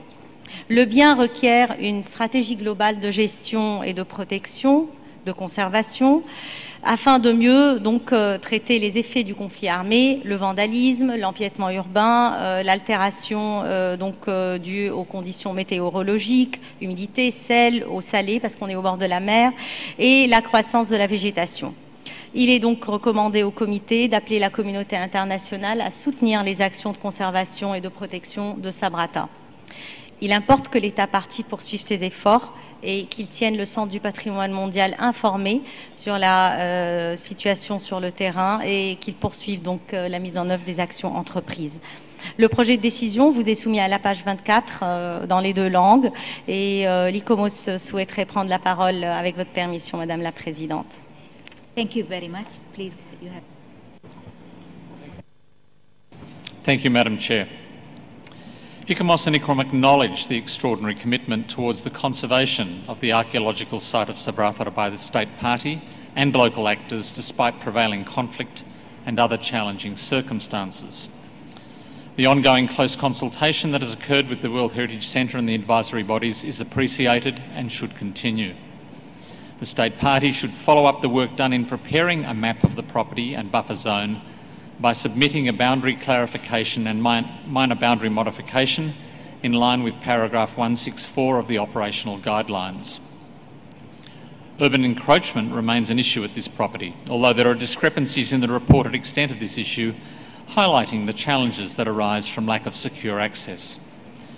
The joint mission previously requested by the committee should be sent to the property as soon as the security conditions permit. Assistance is also needed from the international community to provide further financial and technical support through the UNESCO Heritage Emergency Fund to implement the measures identified during the international meeting on the safeguarding of Libyan cultural heritage held in May 2016. Thank you, Madam Chair. Thank you very much. Is there any comments? Tunisia. Now I have Tunisia and then Kuwait. شكرا سيدتي الرئيسة. بما أنه تتاح لي الكلمة لأول مرة بعد تقديم جزء من الوضعية في العالم العربي، أود أن أغتنم هذه الفرصة حتى أحيي عمل مركز التراث العالمي وخاصة قسمه العربي للعمل الجبار الذي يأتيه من سنة إلى أخرى في وضعية أقل ما يقال فيها أنها صعبة. أود أن أنوه بالذات عمل الأستاذة ندى الحسن والفريق العامل معها، ويهمني كذلك أن أسطر أهمية وأثمن عمل الهيئات الاستشارية في هذا المجال. أود أن أعود لما قدم لنا فيما يخص المواقع بليبيا الشقيقة. لابد من أن نشيد بالمجهودات المهمة والجبارة التي تقوم بها السلطات الليبية سواء الوطنية أو المحلية في ظروف لا تخفى صعوبتها على أحد. ومن المهم كذلك أن نسطر التحسن الملحوظ لوضعيات مواقع كسبراتا وغدامس، وأنا سعيد بسماع الأستاذة ندى الحسن تقول نفس الشيء بالنسبة للبتيس ماغنا. ولا بد من كذلك من أن نسطر أهمية ونثمن قيمة العمل الذي تقوم به السلطات الليبية في حماية الموروث الثقافي بصفة عامة من التلف، وكذلك أمام شبكات المتاجرة بمكونات هذا الموروث، وأحيانا أمام ظروف طبيعية صعبة كما سمعنا. أود أن أختم كلمتي بأن أقول بأن الجمهورية التونسية تساهم بدورها خاصة في حماية الحدود الليبية التونسية من أن تكون ممرا للمتاجرة بمكونات وقطع من هذا الموروث، ولا بد أن نقف إلى جانب السلطات الليبية لندعمها. وأمام التحسن الملحوظ الذي نشهده لبعض المواقع، ربما على لجنة التراث العالمي أن تنظر ربما في دورة قادمة في إمكانية تغيير الوضعية القانونية لبعض من هذه المواقع إن تأكد تحسن وضعيتها. شكرا لكم. Thank you very much. Now I give the floor to Kuwait. Thank you, Madam Chair. I will start where the Tunisian delegation ended and commend the State Party of Libya for their vigorous efforts to protect and preserve significant historical archaeological sites, many of which are endangered due to armed conflict as well as environmental factors, and despite difficult working conditions and fragile security. We find that such cases are well deserving of urgent financial as well as technical support from various bodies, and we thank the World Heritage Center and the advisory bodies for their efforts in supporting the cultural heritage sites in Libya. Madam Chair, we would like to hear more from the State Party of Libya and request your permission to give them the floor to clarify issues regarding the site in question. Thank you very much. Is there anybody from Libya? There. No, just NGOs. No. Okay, NGOs. Is there anybody who want to speak on behalf of Libya? No? Libya? Please, I give the floor to the representative of Libya. Thank you very much, Madam Chairman. ليبيا يسعدها أن تقدم دعوة إلى آيكروم وآيكونس and World Heritage Center وتشكرهم على التعاون للقدوم إلى ليبيا وزيارة مواقع التراث العالمي لتقييم الأوضاع. وسيتم التشاور والتنسيق مع بعثة الأمم المتحدة بليبيا في إجراء الترتيبات اللازمة لتنفيذ هذه الدعوة. كما تؤكد لكم دولة ليبيا حرصها والتزامها بالتواصل مع لجنة التراث العالمي وتحديد واقع الأوضاع بمواقع التراث العالمي الليبية. على الأرض تقرير التحديد والمتابعة سيكون بعد هذا المؤتمر. تشكر دولة ليبيا لجنة التراث العالمي على ثنائها على المجهودات اللي بذلتها ليبيا في الحفاظ وصون مواقع التراث العالمي، وتؤكد استحسانها لما ورد بمسد القرار. تطلب من لجنة التراث العالمي رفع مواقع التراث العالمي من قائمة الخطر، خصوصا غدامس ولبتس ماغنا. دولة ليبيا قامت ببذل جهود فعالة لوضع استراتيجية واضحة لحماية الممتلكات الثقافية. لقد لقيت ثناء واستحسان من لجنة التراث العالمي. لا توجد الآن بموقع التراث العالمي سبراتا أي خروقات أمنية إلى حد الآن، ولم تسجل أي اعتداءات في هذا الجانب بعد أحداث 2017. الآن هذا الموقع مؤمن من قبل جهاز الشرطة السياحية والمجتمع المحلي ومؤسسات المجتمع المدني. هذا المدى القصير لتنفيذ الاستراتيجية يتم حاليا تجهيز المستندات الخاصة بإعداد المخطط العام والتصاميم الهندسية لأعمال المراقبة والحماية الإلكترونية، وإعداد التصاميم اللازمة لأسوار الحماية والمدخل الرئيسي وإعداد المخطط العام لمكافحة الخرائط داخل منطقة. الآن ليبيا تكيب الاتصال مع مكتبها الإقليمي بالقاهرة من أجل الحصول على الدعم المطلوب للحفاظ على هذا الإقليم. السيدة الرئيسة، عندي ملاحظتين إضافيتين على أغدامس وموقع انتهى الوقت لو سمحت. قلنا 3 دقائق. انتهى الوقت. Thank you very much. شكرا. Thank you very much. I give the floor to the representative of the NGOs. Thank you, Madam Chair, for giving me, as a representative of World Heritage Watch, the opportunity to express our concern regarding the Libyan World Heritage sites. As UNESCO knows, there are a list of threats to the properties which are mainly due to the political instability in Libya. And therefore, to conserve these properties and avoid serious consequences, we call on World Heritage Committee to request the World Heritage Center and the advisory bodies to urge the state party to invite a World Heritage Center, ICOMOS reactive monitoring mission to inspect and evaluate the 5 Libyan heritage sites as a matter for immediate action, and consider this an opportunity for the mission to meet with the representatives of civil society and local communities. Also, urge UNESCO to work with the state party to develop a World Heritage management plan for the 5 sites following consultation with national and municipal authorities and the local community. Thank you. Thank you very much. Now I therefore we don't have. Can you close please the microphone? Now therefore I declare draft decision 42-7A33 adopted. Now I give the floor again to Nada Al-Hassan to give us a report on the situation at the national level in Yemen. Thank you very much.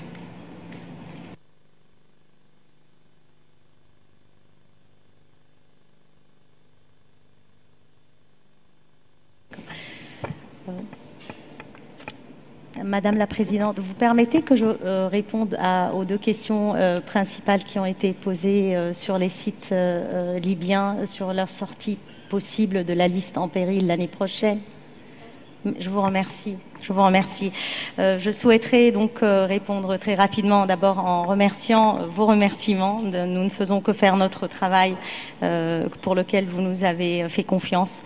Nous pensons que, et je pense que l'ICOMOS est d'accord avec nous, que les sites libyens, donc comme Leptis Magna et Sabrata, vont beaucoup mieux et vont bien, que la ville de Ghadamès a été très affectée par les inondations et qu'elle ne va pas très bien malheureusement, mais qu'il est nécessaire que nous allions en mission tous ensemble pour travailler avec vous et évaluer les questions. Mais nous allons maintenir avec l'État partie un dialogue constructif durant cette année, avant le comité de l'année prochaine, afin de discuter de cette question, donc du danger ou non d'un ou de 2 sites actuellement donc en bon état. Je vous remercie, Madame la Présidente. Passer maintenant à la Syrie. Yes, merci. Donc je passe maintenant à la Syrie, à la décision générale sur les biens du patrimoine mondial de la République arabe syrienne. La décision générale sur les biens du patrimoine mondial de la République arabe syrienne se trouve dans le document 7A AD, pages 53 et 54. Elle contient un rapport sur l'ensemble des biens syriens inscrits sur la liste du patrimoine mondial en péril, mais aussi sur la liste indicative de la Syrie. Le conflit armé en Syrie a commencé en 2011. Il a engendré et continue d'engendrer une crise humanitaire de grande envergure, des centaines de milliers de morts, plusieurs millions de réfugiés et de déplacés. Il a aussi causé de nombreux dégâts au patrimoine culturel et a été caractérisé par des épisodes de destruction intentionnelle du patrimoine qui ont marqué nos esprits. Nous pouvons voir ici le théâtre de Palmyre qui a été détruit donc intentionnellement comme exemple. Le site de l'ancienne ville de Bosra se trouve dans une situation assez stable depuis l'année dernière, bien qu'il ait subi des fouilles illégales et une inondation récente dans les cours adjacentes à l'amphithéâtre romain. Les communautés locales y ont mené des travaux de restauration sur certains bâtiments historiques et nous nous préoccupons donc des méthodes de restauration. Nous espérons qu'elles se limitent à la consolidation. Bosra se trouve cependant dans une zone propice au combat aujourd'hui et son sort reste très hautement menacé. Dans l'ancienne ville de Damas, plusieurs petits incendies ont été reportés. Ils ont endommagé des bâtiments historiques et des boutiques situées au sein du bien et dans les faubourgs historiques formant la zone tampon. Ces incendies sont préoccupants car ils démontrent que les mesures de réduction des risques peinent à être mises en place. Il en résulte des restaurations rapides qui sont effectuées avec des matériaux disponibles mais inadéquats.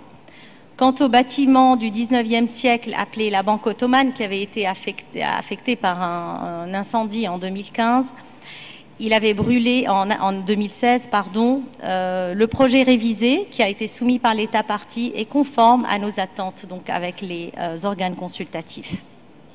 Dans le site patrimoine mondial du Krak des Chevaliers et de Khalat Salaheddin, donc c'est un site sérial, on note que les travaux de restauration que nous avions, donc sur lesquels nous étions d'accord l'année dernière, ont par contre été peut-être réalisés d'une manière un peu hâtive, car nous avons vu des restaurations définitives qui ne bénéficient pas des méthodes les plus compatibles avec les exigences qualitatives d'un site du patrimoine mondial.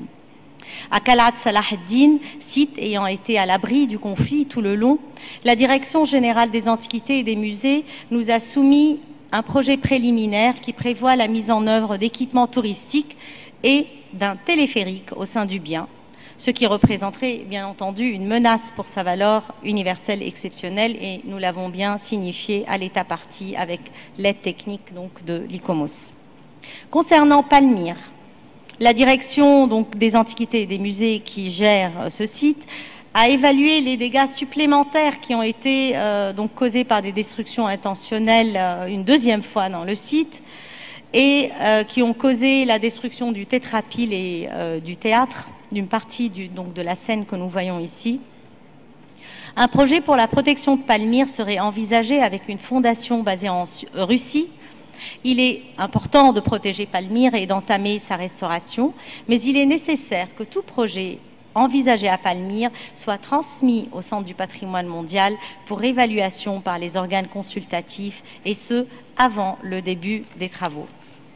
Concernant les 12 sites inscrits sur la liste indicative de la Syrie, l'État partie indique que le gouvernement a pris le contrôle des sites de Mari et de Doura Europos et il confirme que les dommages rapportés les années précédentes étaient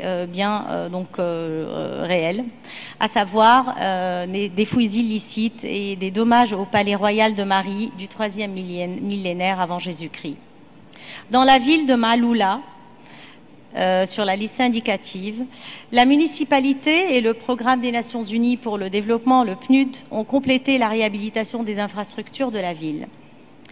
Depuis la 41e session du comité l'année dernière, l'UNESCO continue de sensibiliser la communauté internationale à la destruction du patrimoine en Syrie. Dans le cadre du projet sauvegarde d'urgence du patrimoine culturel syrien que finance l'Union européenne et qui arrive à sa fin, avec bien sûr le cofinancement des Flandres et de l'Autriche. Et grâce au fonds d'urgence de l'UNESCO, dont nous remercions tous les contributeurs, comme on dit, nous avons organisé plusieurs ateliers de formation, poursuivi la documentation et l'évaluation des dommages et soutenu la mise en œuvre des travaux de consolidation d'urgence, notamment dans la citadelle d'Alep. Mesdames et messieurs, la situation en Syrie demeure très difficile, rendant une mission de suivi réactif sur place impossible pour le moment. et limitant considérablement nos capacités de soutien technique et d'intervention. Le conflit armé continue dans plusieurs zones de la Syrie, pouvant mener à des destructions et dommages ultérieurs. Dans ce contexte, nous saluons le travail soutenu des professionnels du patrimoine en Syrie et des communautés locales qui ont maintenu leurs efforts pour protéger leur patrimoine et à en assurer l'étroite surveillance autant que faire se peut. Les ressources financières et humaines manquent face à l'ampleur de la tâche pour le relèvement des villes historiques et la restauration du patrimoine selon les normes internationales scientifiques et techniques. Le projet de décision vous est soumis à la page 56 en anglais et 57 en français. Il prie instamment toutes les parties liées à la situation en Syrie, au conflit en Syrie, de s'abstenir de toute action susceptible de causer de nouveaux dégâts au patrimoine culturel et de s'acquitter de leurs obligations conformément au droit international. Il invite en outre la communauté internationale à apporter son soutien accru à la sauvegarde du patrimoine syrien et à mettre fin au fléau du trafic illicite en conformité avec les résolutions du Conseil de sécurité de l'ONU, les conventions de l'UNESCO de 1954 et de 1970. Madame la Présidente, l'ICOMOS souhaiterait prendre la parole, s'il vous plaît. Very much, please go ahead. Thank you, Madam Chair. Armed conflict in Syria since 2011 has constantly escalated, leading to significant degradation of humanitarian conditions and ongoing damage to the 6 inscribed properties and those on the Syrian tentative list. The Syrian properties have increasingly been threatened by ascertained and potential dangers, in particular the ancient city of Aleppo, which has been extensively damaged, and there is now a looming risk of further irreversible damage and impact during the forthcoming recovery phase. Because access is limited, the full extent of damage to the World Heritage properties cannot be thoroughly assessed. In particular, the ancient villages of northern Syria and the ancient city of Bosra remain in combat zones. While some urgent first aid works have occurred, for example to the chapel at Krak the Chevalier and Kalat al-Salah al-Din, the ancient city of Damascus has been subject to fire damage, and at Palmyra it is important that works be limited to urgent interventions, pending improvement to the security situation and essential detailed studies and project scoping. At the same time, illegal excavations across archaeological sites and tells in Syria continue to be a major source for the illicit trafficking of cultural objects and are causing extensive and irreversible damage to those sites. ICOMOS and ICROM have supported and will continue to support the State Party with its efforts to safeguard cultural heritage. A range of projects have been undertaken within the framework of the Emergency Safeguarding of Syrian Cultural Heritage Project, co-financed by Flanders and Austria, and the capacity building technical and media support for the protection of Syrian cultural heritage workshops in Beirut and Berlin, implemented in collaboration with German agencies. Capacity building for Syrian professionals has also occurred through participation in ICROM activities such as, for example, a short course series organised by the ICROM Sharjah office and the International Course on Stone Conservation. UNESCO also provided stone conservation training in Aleppo. Syrian officials have been involved in activities held by both ICROM and ICOMOS on the topic of post-conflict recovery. It is regrettable that the joint World Heritage Centre ICROM and ICOMOS reactive monitoring mission to Damascus and Aleppo in March 2017 could not take place in view of security concerns. All parties to the conflict should refrain from any actions which further jeopardise what is already a severely impacted cultural heritage.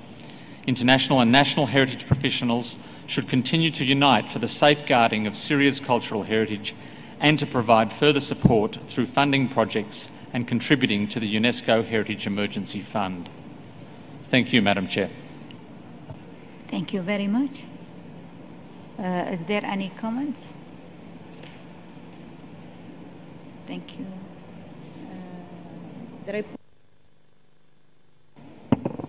Thank you, Madam Chair. No, we haven't received any amendments to the Thank you draft very decision. much. Then we will go to adopt the decision.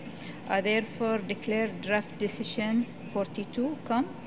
7A 36 adopted. Adopted, yeah, there is no amendment.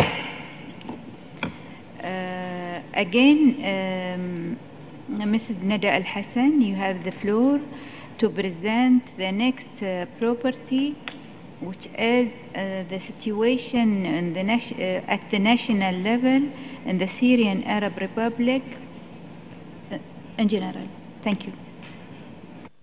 Merci Madame la Présidente. Je vais donc aborder maintenant l'état de conservation de l'ancienne ville d'Alep, qui se trouve dans le document 7 à Ad, page 37 en anglais et en français. Alep, ville dévastée, souvent comparée à juste titre à Varsovie et à Berlin après la Deuxième Guerre mondiale, a subi jusqu'en décembre 2016 des dégâts et des destructions d'une vaste étendue qui ont lourdement affecté sa population et son patrimoine culturel. Je vous rappelle qu'en janvier 2017, l'UNESCO avait effectué une visite à Alep et y avait installé 2 responsables de liaison dans les domaines de la culture et de l'éducation. Le document devant vous énumère les mesures prises et les défis rencontrés par les autorités nationales depuis la 41e session du patrimoine mondial. Diapo suivante, s'il vous plaît. Aujourd'hui, les rues sont encore largement encombrées de décombres. Les structures endommagées s'effondrent faute de moyens pour les consolidations d'urgence. Les habitants qui sont de retour à Alep ont commencé la restauration et la reconstruction de leurs maisons et boutiques, mais leur sécurité est mise en cause par la situation précaire de nombreux bâtiments ayant subi les effets de destruction souterraine, ou dirais-je d'explosion souterraine de grande envergure.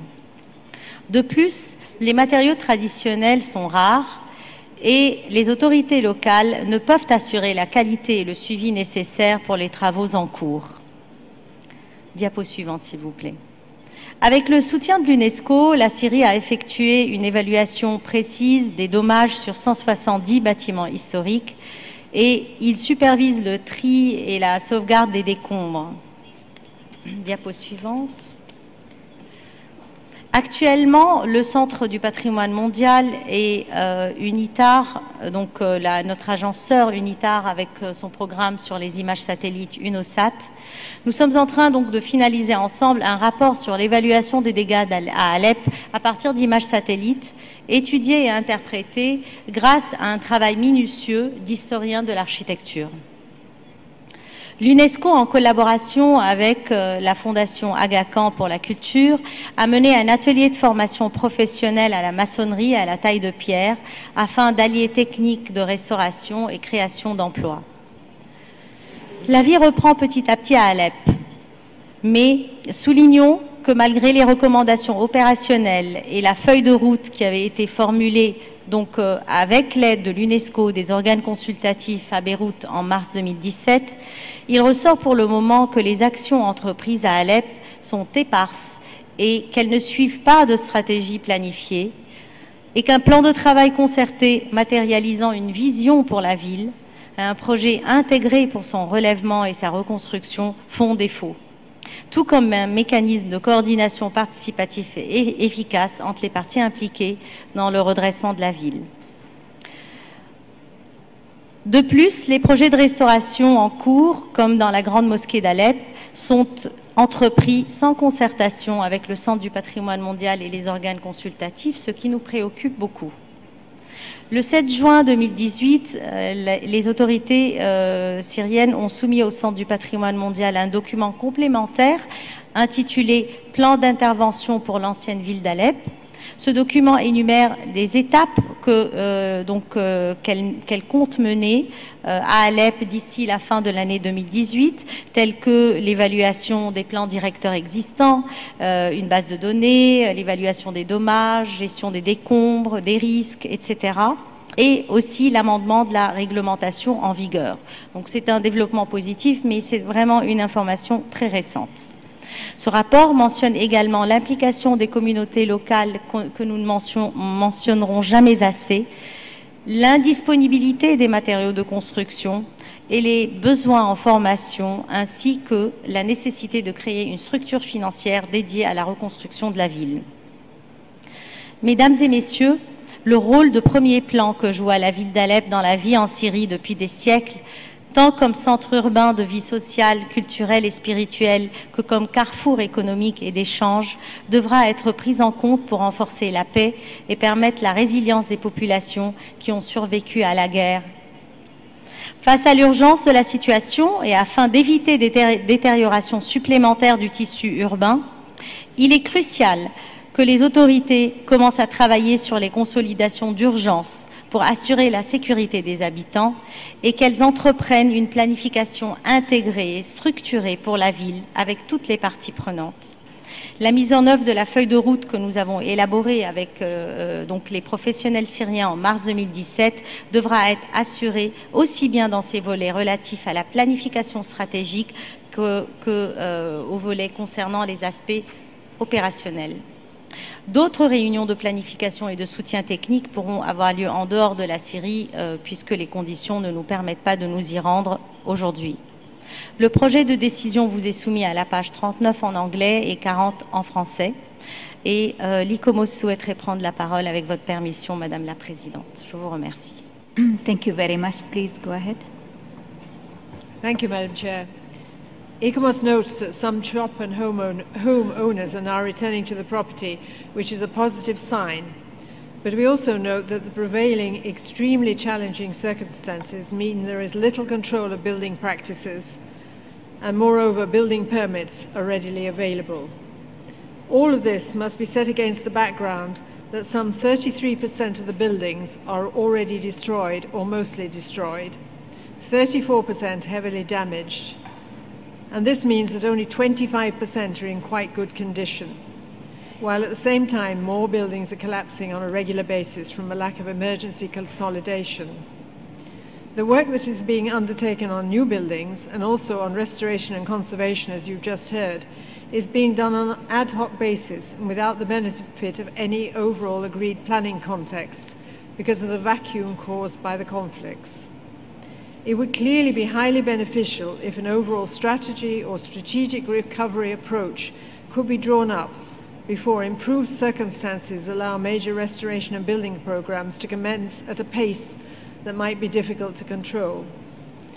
ICOMOS will be ready and willing to join with the World Heritage Centre in collaborating with the State Party on the development of such a recovery strategy on a distance basis, if that is the best way of communicating in the current circumstances. Thank you. Thank you very much. Is there any comments? Thank you very much. So, Reporter, we don't have any comments. Thank you. Thank you, Madam Chair. We have received no amendments. Thank you. Okay. So, I therefore declare draft decision 42-COM 7A30 adopted as you agreed. Now, I give again Mrs. Nada Al-Hassan. Je vous remercie, Madame la Présidente. Let me see. Pardon. Yeah, for the this is the third site in Libya, in Syria. Yeah. Thank you very much. You can just start. Merci à vous, Madame la Présidente. Donc, je vais vous présenter l'état de conservation des villages antiques du nord de la Syrie. Ce rapport se trouve dans le document 7A AD, page 46 en anglais et 47 en français. Le conflit armé s'est intensifié ces derniers mois dans cette région de la Syrie où sont situés les villages antiques, donc des villages byzantins, donc pré-romains du IVe siècle, post-romain, pardon. L'accès à ces sites demeure impossible. Depuis la 41e session du Comité du patrimoine mondial, ces villages ont subi des dommages et des destructions liées au conflit armé. Des épisodes de destruction intentionnelle, de fouilles illégales, de constructions illégales transformant les ruines antiques en refuges pour les déplacés et autres exactions. Certains villages ont été utilisés à des fins militaires et ajoutons à cela que les habitants, souvent, on a vu qu'ils démentent et pillent les pierres anciennes pour les réutiliser dans de nouvelles constructions. Cependant, soulignons que les communautés locales coopèrent avec la direction des antiquités et des musées pour surveiller et protéger ce bien en série et y donnent souvent l'alerte. Le projet de décision vous est soumis à la page 47 en anglais et 48 en français. Il relate notre vive préoccupation face à l'intensification du conflit dans la région où est situé ce bien en série et l'aggravation de son état de conservation, ainsi que le manque d'informations détaillées sur les dommages subis. Madame la Présidente, l'ICOMOS souhaiterait prendre la parole, s'il vous plaît. Please go ahead. Thank you. Thank you, Madam Chair. ICOMOS and ICROM regret that the armed conflict in Syria continues to cause significant damage to its inscribed World Heritage properties. The ancient villages of northern Syria, though less prominently reported than other Syrian properties, are in an active combat zone. The components of the property are subject to unauthorised excavations and the reuse of archaeological material for illegal constructions. Lack of access obstructs a thorough understanding of the damage, although the reported efforts of local communities to monitor and protect the property, despite tragic humanitarian circumstances, should be acknowledged. All parties to the conflict should be urged to refrain from any action that could cause further damage to the property, particularly used for military purposes.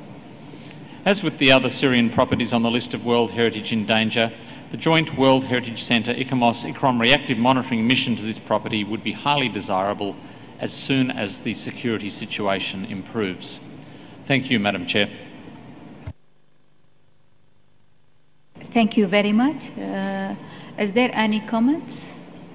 The last issue in Syria? No. The reporter, is there any amendments? Thank you, Madam Chair. No, we haven't received any amendments to the draft decision. So accordingly, I therefore declare draft decision 42-7833 adopted as agreed. Again, Mrs. Nada Al-Hassan, you have the floor to present the next property, the situation at national level in Yemen. Thank you very much, Madame Chair. Nous abordons donc l'état de conservation des biens du Yémen. Mesdames et messieurs, le conflit au Yémen a éclaté en 2015, mais ses effets sur le peuple yéménite sont déjà très importants. Le patrimoine unique et précieux du Yémen subit des dégâts irréversibles à cause du conflit et reste sous la menace constante d'être détruit par le conflit armé et le déclin socio-économique. Dans ce qui est l'une des crises humanitaires les plus aiguës actuellement. Vous voyez sur l'écran des images des dommages subis par les sites du patrimoine mondial au Yémen, comme à Shibam, et ceux de la liste indicative, comme à Marib et Saada. Malgré ces difficultés, les professionnels du patrimoine du Yémen accomplissent des efforts louables pour la sensibilisation des populations locales, comme à Zabid, site du patrimoine mondial, la documentation des dégâts, comme à Sanaa, aussi site du patrimoine mondial, donc la capitale, et l'amélioration de la gouvernance, comme dans l'archipel de Socotra. Toutefois, la continuation du conflit, les défis de la gouvernance, le manque de moyens financiers et la situation sécuritaire toujours instable du pays sont autant de freins à la protection du patrimoine culturel et naturel du Yémen. Dans ce contexte, le comité est invité à appeler les parties du conflit à respecter leurs engagements internationaux en évitant de cibler le patrimoine et de le militariser. Et l'appui de la communauté internationale est donc aussi requis ici pour préparer le relèvement du Yémen et sa reconstruction, ainsi que la préservation de son patrimoine culturel et naturel et la prévention du trafic illicite en provenance du Yémen. Notons le commencement imminent d'un projet de l'UNESCO financé par l'Union européenne pour la conservation du patrimoine et la création d'emplois, en particulier chez les jeunes, les femmes et les groupes vulnérables. Madame la Présidente, l'ICOMOS souhaiterait prendre la parole sur cette partie introductive, s'il vous plaît. Merci. Please go ahead. Thank you, Madam Chair. Armed conflict and political and socio-economic disturbances combined with lack of organisational support and resources, continue to obstruct effective heritage management and physical conservation at the Yemeni World Heritage properties, as well as taking a huge humanitarian toll. The historic town of Zabid continues to be affected by escalation of conflict. The earthen architecture of the old walled city of Shabam remains highly vulnerable, flood damaged and needing substantial physical conservation action. The old city of Sanaa has endured further impact from conflict and increasing social and economic decline. The General Authority for the Preservation of Historic Cities in Yemen and other local actors have been involved in damage assessment, documentation, first aid interventions and communication. However, it has not been possible to progress finalisation of the draft National Strategy for the Preservation of the Historic Sites and Monuments, nor the Emergency Action Plan for Safeguarding of Yemen's Cultural Heritage adopted at the UNESCO expert meeting in July 2015. In the short term, the security situation severely limits options for substantive capacity building, but preparatory training offers opportunities to prepare for longer-term sustainable solutions. In this regard, programs such as training of Yemeni experts arranged through the UNESCO Regional Office in Doha in coordination with the Oxford University School of Archaeology, delivered in Jordan in August 2017, and the International Training Course on Disaster Risk Management of Cultural Heritage organised by Ritsumeikan University in cooperation with UNESCO, ICROM, ICOMOS, ICORP and ICOM can help build capacity. Resources such as the ICOMOS Provisional Guidance on Post-Trauma Recovery and Reconstruction of World Heritage Properties offers useful guidance, but additional training and access to expert advice will be needed. ICOMOS and ICROM stand ready to assist, but support from the international community remains essential for capacity building to conduct adequate preventative conservation measures. The joint reactive monitoring missions undertaken in response to the open invitation from the State Party would be highly desirable as soon as the security situation improves. Thank you, Madam Chair. Thank you very much. Is there any comment on the issue of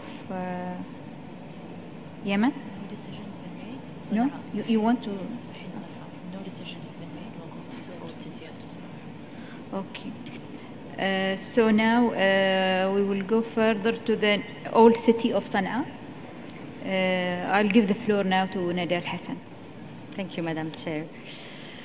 Le rapport sur l'état de conservation du bien vieille ville de Sanaa se trouve dans le document 7 à AD, page 57 en anglais et 62 en français.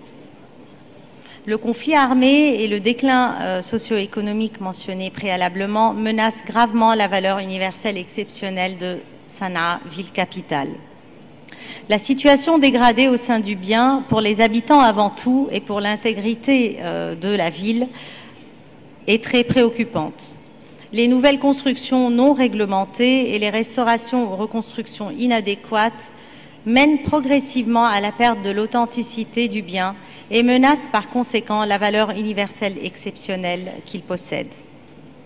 Bien que le Centre du patrimoine mondial et l'ICOMOS aient apporté leur soutien à des plans de reconstruction pour Sanaa, dans le quartier Al-Qassimi que vous voyez détruit dans la photo, à travers des préconisations techniques pour la restauration et la reconstruction, les besoins de solutions rapides pour les abris, donc dans une situation de conflit, et le manque de gouvernance ne permettent pas l'utilisation des techniques et matériaux de construction adéquats aujourd'hui. De plus, dans certains cas, la faible gouvernance laisse libre cours à des reconstructions abusives, comme nous pouvons le voir. Compte tenu des conditions de sécurité et de la difficulté d'organiser une mission conjointe de suivi réactif, le projet de l'UNESCO pour la conservation du patrimoine et la création d'emplois chez les jeunes, financé par l'Union européenne, devrait, nous l'espérons, permettre de faire du progrès en matière de protection, de restauration, de formation et de conjuguer conservation d'une part et progrès économique durable de l'autre. Le projet de décision vous est soumis à la page 59 en anglais et 64 en français. Et l'ICOMOS souhaiterait prendre la parole, Madame la Présidente.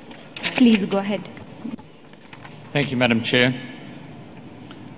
The old city of Sanaa continues to suffer from the impact of continuing armed conflict and political and socio-economic disturbances, the effects of which are exacerbated by minimal organisational support and lack of resources. The situation within the property for both residents and historic buildings remains dire.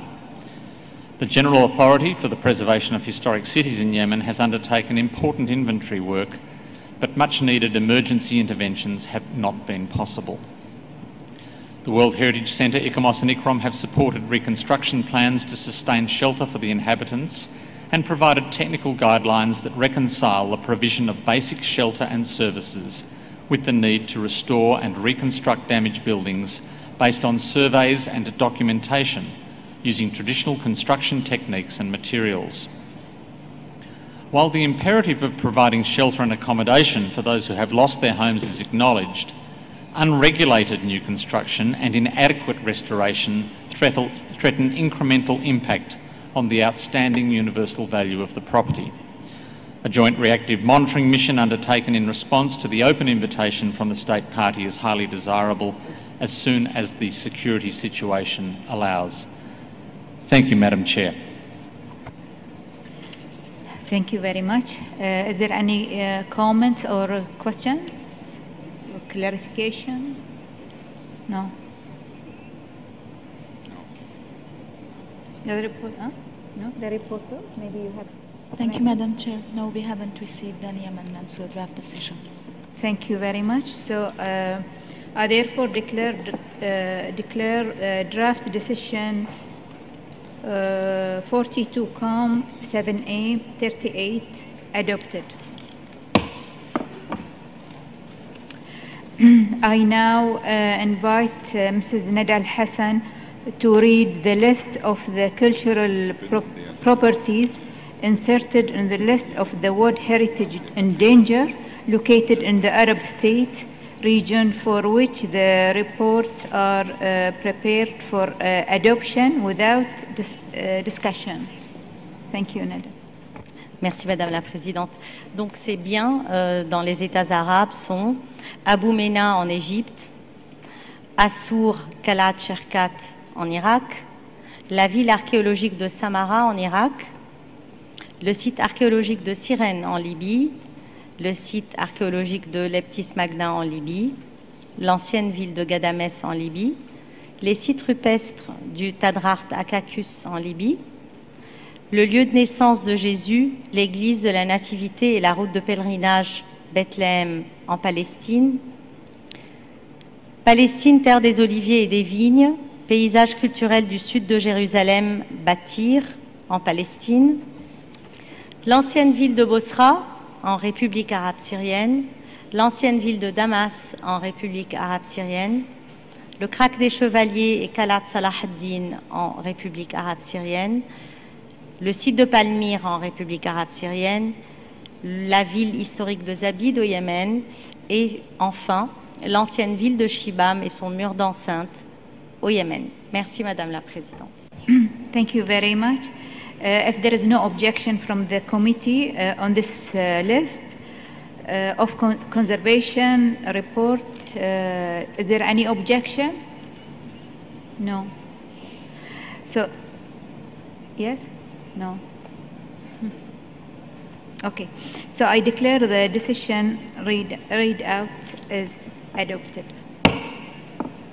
I would now like to ask whether any observer delegation would like to express themselves about one of the properties for which we have adopted the decision without discussion. Is there any comments? No. Thank you very much.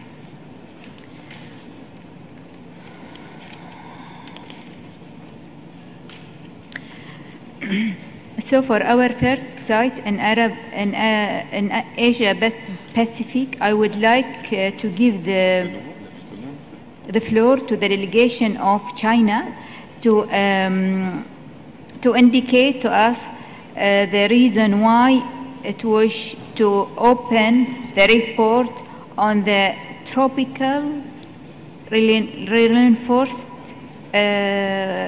rainforest heritage of Sumatra, Indonesia, for discussion. So you have the floor, please. Thank you, Madam Chairperson. Before we start to examine the items on the current list related to the sub-report of the natural properties inscribed on the list of World Heritage in danger, China would like to make a suggestion to invite the delegate of Indonesia to provide us more information on item 7A40, the tropical rainforest heritage Sumatra, Indonesia, based on two main reasons. Firstly, the concerned state party only received the full report drafted by IUCN when this advisory body accomplished its reactive monitoring mission to the site in April 2018. So there is a need to update on the follow-up efforts that the state party is about to take after the mission.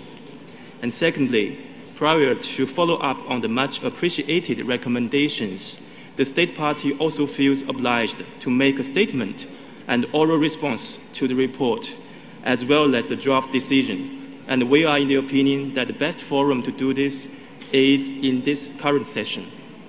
Therefore, China would highly appreciate if the committee could allow the state party Indonesia to take the floor and make a brief statement in response to the IUCN report. Thank you, Madam Chair. Thank you. Is there any objection before I give the Brazil is there any objection? No? Yes? No. So I give the floor to Brazil, please. Thank you, Madam Chair. We would just like to second the proposal made by China so that we can hear the arguments and clarifications to be presented by Indonesia. Thank you. Thank you very much. So I give the floor to Indonesia. Thank you very much, Madam Chairperson. Thank you for giving me the floor and allow me to update you and the members of the committee on the progress of Indonesia's efforts to restore the conditions of tropical rainforest heritage of Sumatra. As the outset, I would like to convey Indonesia's appreciation to IUCN on the positive outcome of reactive monitoring mission held in April 2018. First, to rehabilitate degraded areas for the past 8 years, Indonesia has rehabilitated and restored more than 75,000 hectares of areas in the tropical rainforest heritage of Sumatra. We have committed ourselves to continue with this project. Second, to prevent forest loss and forest encroachment for some years, we have developed and strengthened community participations in the restorations of the sites with new paradigm and new methods, such as placing local community as subjects in the conservation efforts, promoting local culture, and employing scientific-based decision support system. We also improve sites management through target-oriented performance. For example, designated target is to restoring 8,888 hectares of degraded areas in Gunung Leser National Park and developing community-based ecotourism in Bukit Barisan National Park. Third, the government of Indonesia is committed not to grant permits with regard to explorations of geothermal energy within the property. Fourth, both central and local government has worked together to prioritize the prevention of further deforestations and forest degradations in the Aceh part of the entire Leser ecosystem. Fifth, with respect to 2 road upgrade projects in the property, Indonesia remains committed not to allow any negative impact to the OUV of the property. Our national law has regulated the institutions of strategic environmental assessment and environmental impact assessment. Your 3 minutes is to ensure that the principles of sustainable development are integrated in the development of the regional policy plans. Thank you.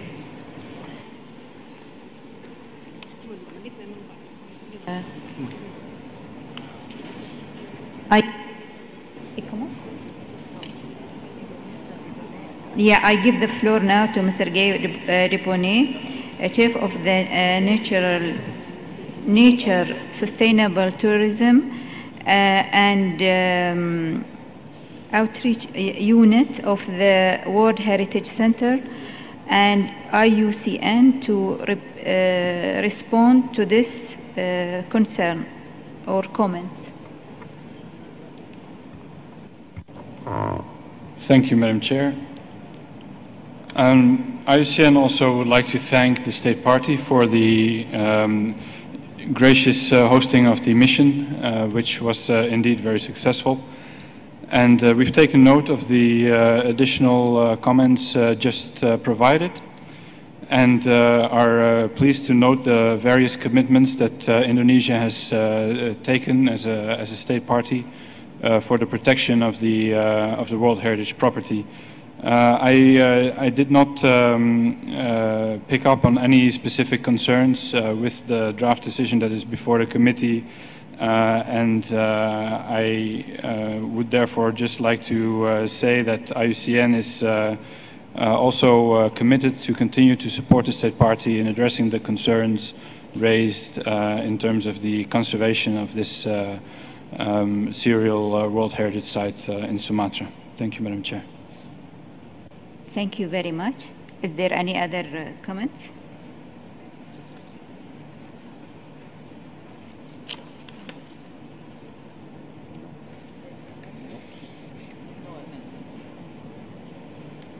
So I now invite you to adopt the draft decision 42-7A40 concerning this property. I therefore declare draft decision 42-7A40 adopted.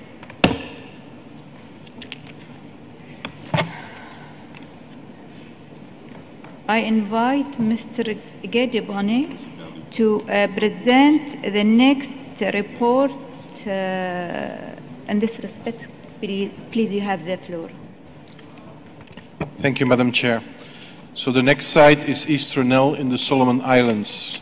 The report can be found in your working document 7A at 2 on page 17 of the English and page 18 of the French version. Unfortunately, the State Party did not submit a report on the state of conservation of this property, as requested by the committee at its 31st session. And in absence of the report, the current situation at the property can unfortunately not be evaluated.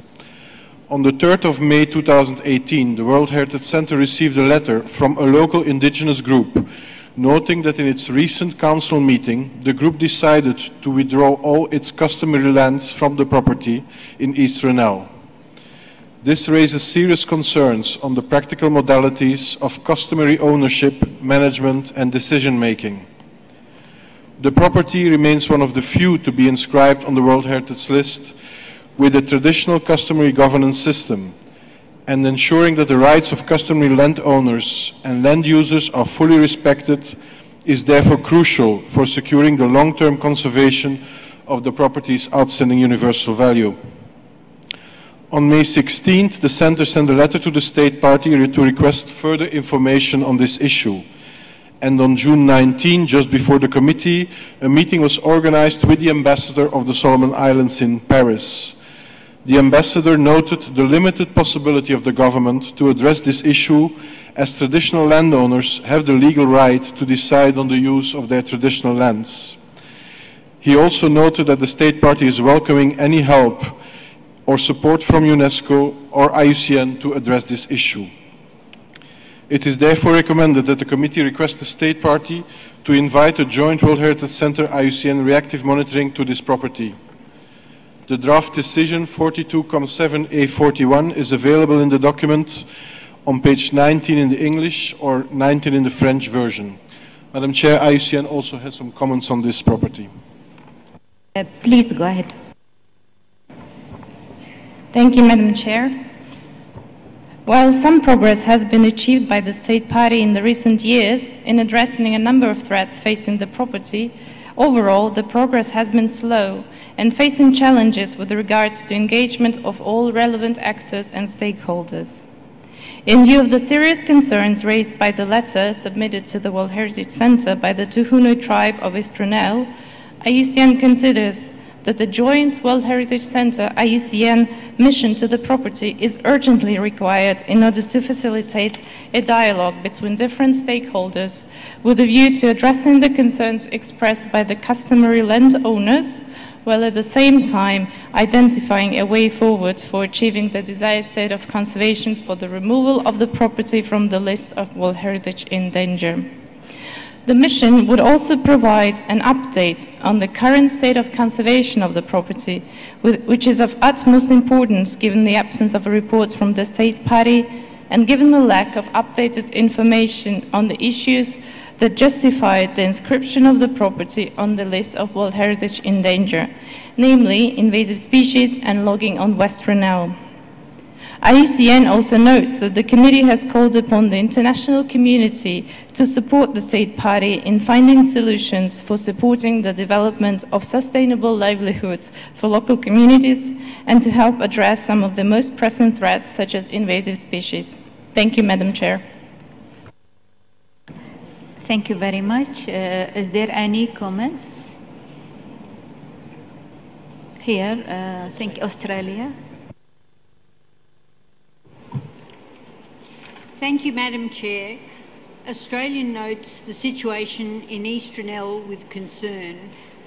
We'd like to point out that the inscription of this property was a milestone for the Convention, as it was the first natural site with a traditional customary governance system. The property is extremely remote. However, the remoteness has not prevented the property from being subjected to additional external problems beyond the customary owner's control since inscription, especially the rise in the levels of Lake Tagano due to rising sea levels and the increased salinity. Both of these factors have reduced the area available to grow food, with consequential threats to the livelihoods of the customary owners. The invasion of rats from West Renelle has also had a negative impact on the biodiversity values of the property. Unfortunately, despite some international assistance, the customary land managers have been unable to obtain the support they need to manage the property in a manner that's sustainable for their community or the property. They've not had the capacity to finalise a management plan. As pointed out in the draft decision, there are opposing views among the Indigenous communities about the desirability of the property remaining on the list. Australia supports the draft decision that the priority for the proposed reactive monitoring mission must be to attempt to understand the wishes and needs of the customary landowners and land of East Renelle, given the crucial importance of respecting their rights to the OUV of the property. Thank you very much. Is there any other comment? You want to reply? No. Okay. Is there any amendments? Thank you, Madam Chair. No, we have not received any amendment to the draft decision. Thank you very much. I therefore declare draft decision 42, 7A, 41 adopted. Now, item 7A, Nature European North America. The natural report inscribed on the natural property inscribed on the list of the World Heritage in danger and located in the Europe and North America region. The Everglades National Park, Everglades. Everglades. Everglades National Park, United States of America, is not proposed for discussion. If there is no objection, I declare the decision 42, 7A, 42 adopted.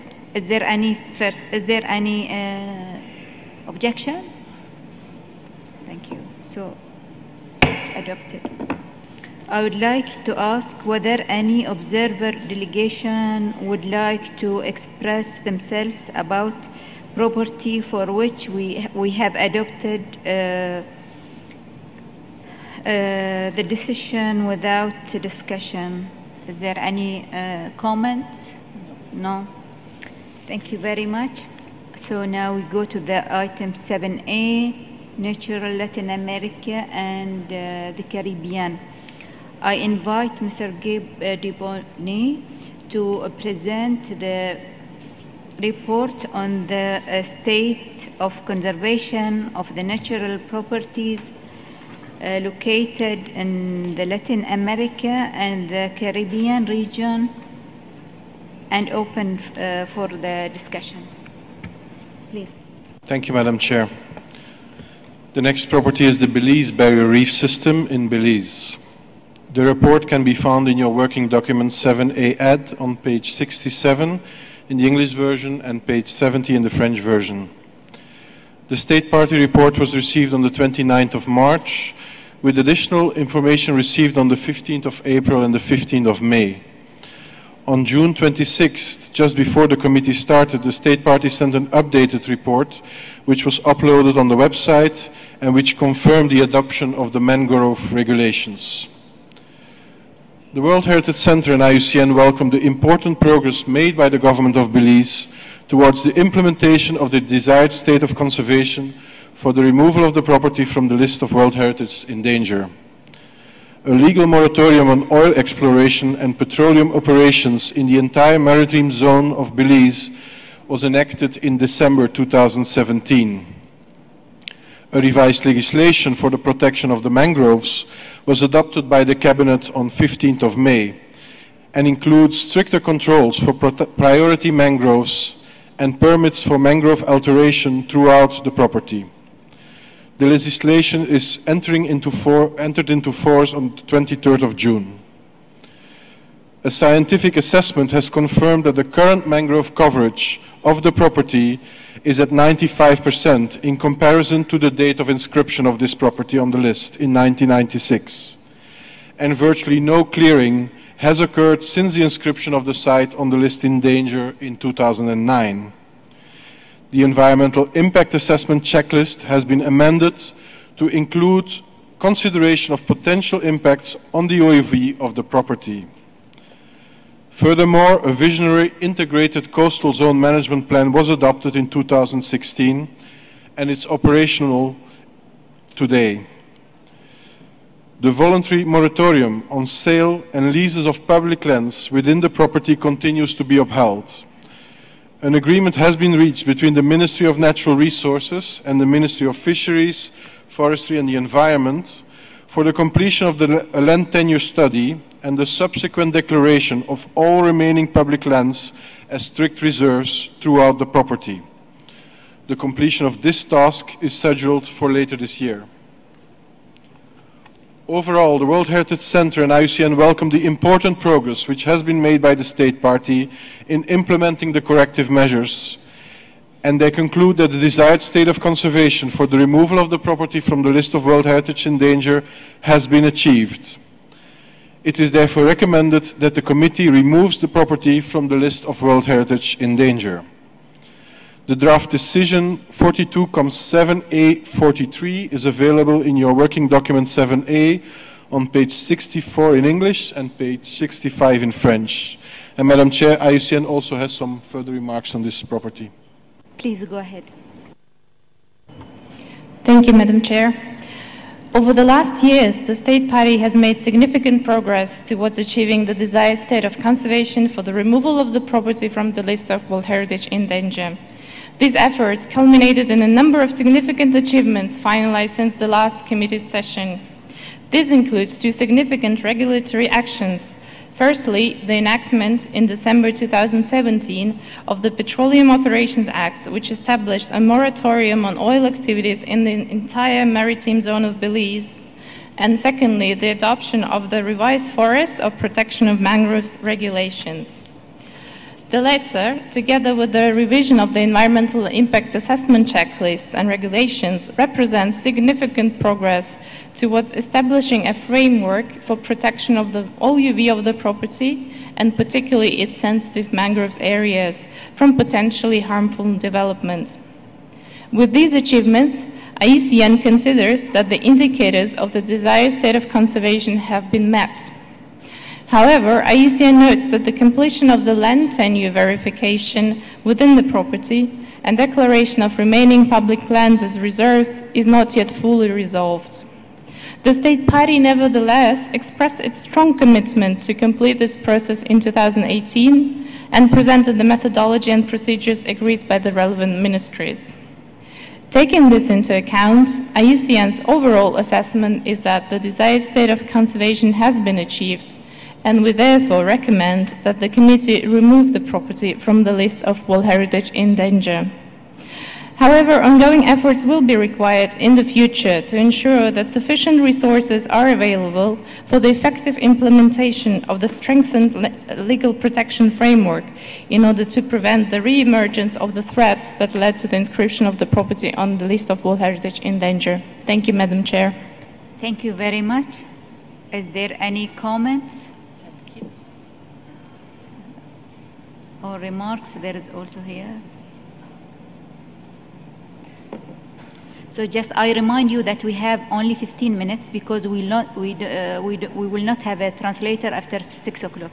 So 3 minutes, and there is long list for participant. I don't know how can we manage with 15 minutes.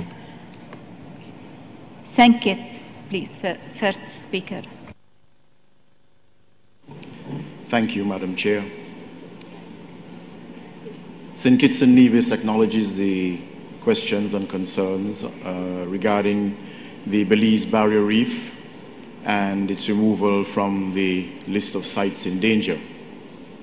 However, it is noteworthy to state that Belize has met all of the targets of the desired state of conservation report, including the passage of legislation, as was just indicated, on the protection of mangrove regulations 2018, and this was passed on June 15th, 2018, and came into effect on the 23rd of June, 2018.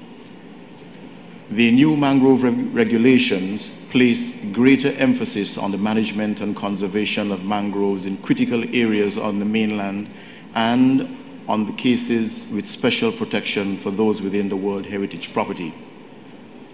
The new regulations safeguard intrinsic and ecological values and functions of mangroves in Belize through a strengthened framework for permits, management, monitoring, fines, and penalties geared towards deterring illegal mangrove alteration. We compliment the commitment and Herculean effort of Belize in addressing the issues impacting the OUV of the site.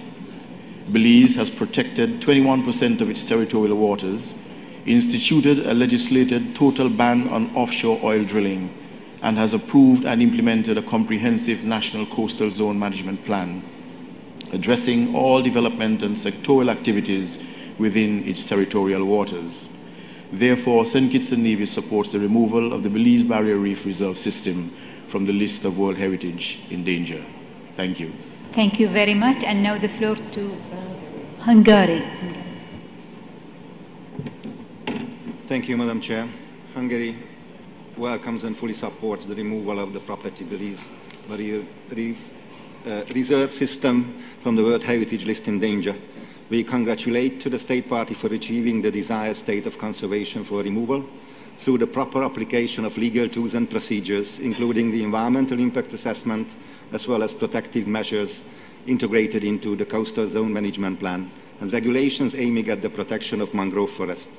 The property had been inscribed on the World Heritage List in danger in 2009. Hungary recommends that this almost 10-year process be used as an example and good practice for state parties having World Heritage sites on the list in danger. The narrative surrounding of the World Heritage List in danger seems to be overly negative. This example shows that the inclusion of a property on it can lead to increased awareness and mobilization towards safeguarding and conservation. Again, We commend Belize for its strong and active engagement towards the implementation of the World Heritage Convention, as well as the implementation of the committee decisions. Thank you. Thank you very much. Cuba, please, you have the floor. Gracias, señora presidenta. Para nosotros es de sumo interés poder hoy comentar acerca de esta experiencia positiva, toda vez de que la conservación de los sitios siempre ha sido una prioridad de este comité. Teniendo en cuenta que estamos hablando del único sitio de la subregión del Caribe en la lista en peligro, es de plena satisfacción para Cuba poder apoyar hoy una propuesta de retirar este sitio de la lista en peligro y reconocer el esfuerzo del Estado parte por la protección de una de las tipologías de sitios de prioridad, no solo para la región, sino para toda nuestra comunidad. Estoy hablando de los sitios marinos y su significado tanto en la representatividad como en el balance de la lista del Patrimonio Mundial. Muchas gracias. Thank you very much. Now I give the floor to Australia. Thank you, Madam Chair. Australia also commends Belize for the actions taken by government and civil society to reach the desired state of conservation for the removal of this property, the second largest barrier reef system in the world, from the list of World Heritage in danger. Globally, coral reefs are under great challenge from climate change, and it's increasingly important that other anthropogenic threats are addressed as has been done in the case of this property. Australia fully supports the draft decision. Thank you very much. Now I give the floor to Tanzania. Thank you, Madam Chair. Tanzania notes with satisfaction the major efforts undertaken by the state party towards improving the state of conservation of the Belize Barrier Reef river system. In the same vein, we commend the state party for an excellent demonstration on implementation of the desired state of conservation for the removal of the property from the list of World Heritage in danger. It is clear to us that these efforts have led to an improved management of the property to an extent that it can't remain in the danger list. We therefore congratulate the State Party of Belize for these well-earned efforts and encourage the State Party to maintain and further improve the momentum of conservation attained. Thank you, Madam Chair. Thank you very much. Now I give the floor to Brazil. Thank you. Thank you, Madam Chair. Brazil wishes to commend the government of Belize for its outstanding efforts for the preservation of the outstanding universal values of the second largest world barrier reef and the largest barrier reef in our hemisphere. Brazil also would like to commend the government of Belize for its model role in cooperation with NGOs and civil society, such as the Belize Audubon Society, for the management of the aforementioned system of protected areas, which is an innovative model that should be looked by other less developed countries.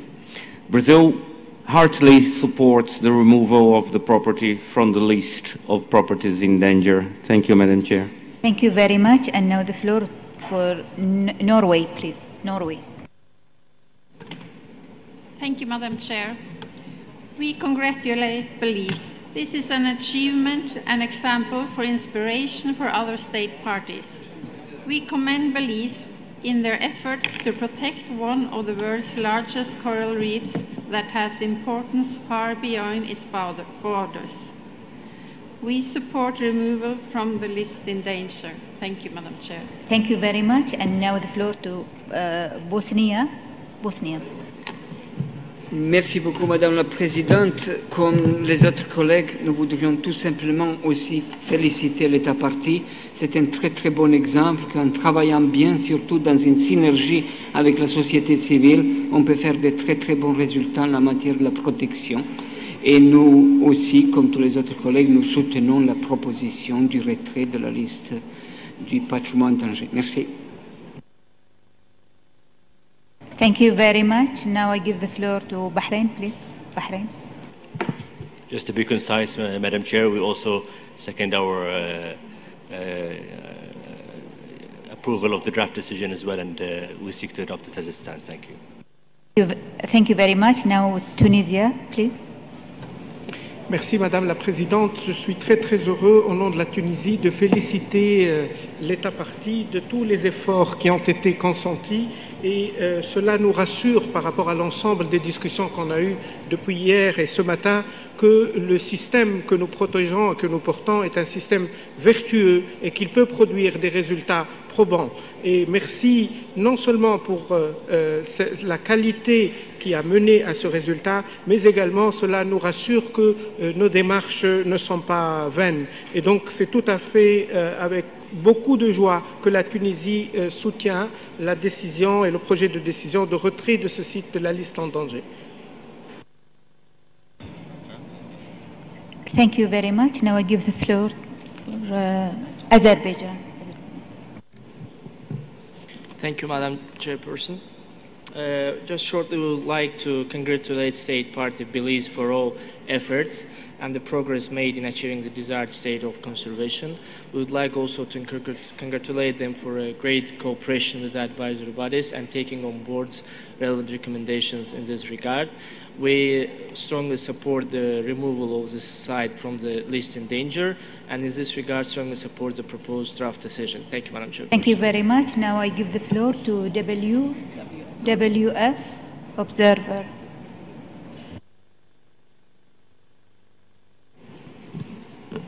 Thank you, Madam Chair, for giving us the floor. My name is Nira Bud, and I speak here on behalf of the World Wildlife Fund and our civil society partners, the Belize Coalition to Save Our Natural Heritage, Oceana, and the Wildlife Conservation Society. The Belize Barrier Reef is a national treasure upon which our lives and livelihoods are strongly based. Getting off the endangered list is a testament that by working together, we can protect the nature and people who depend upon it. The progress we have achieved was possible because of the collective action of the government, the World Heritage Center, IUCN, civil society, and funding organizations. Thank you, Government of Belize, for taking leadership on sustainable development and putting the long-term interests of the country above short-term gains. Thank you also for embracing working together with civil society to make policy changes to protect the reef. Thank you, UNESCO and IUCN, for being the champions of this process and helping at each step of the implementation of the corrective measures. We hope that Belize's example will be an inspiration for the world and serves as a model of how conservation change can be achieved if we work together. I would now like to introduce you to Ms. Madison Edwards, who represents the youths of Belize, and she will also like to say a few words. Thank you very much. We're running out of the time. We don't have translator. Thank you very much. Finally, now I give the floor to Indonesia, please. You have 3 minutes maximum. Thank you, Madam Chairperson. Indonesia would like to join other delegations by congratulating Belize for its outstanding efforts, and it is certainly motivate Indonesia to equally show the same commitment to follow the success of Belize in the coming year. Thank you very much. Thank you very much. Now I therefore declare draft decision 42-7A 43 adopted.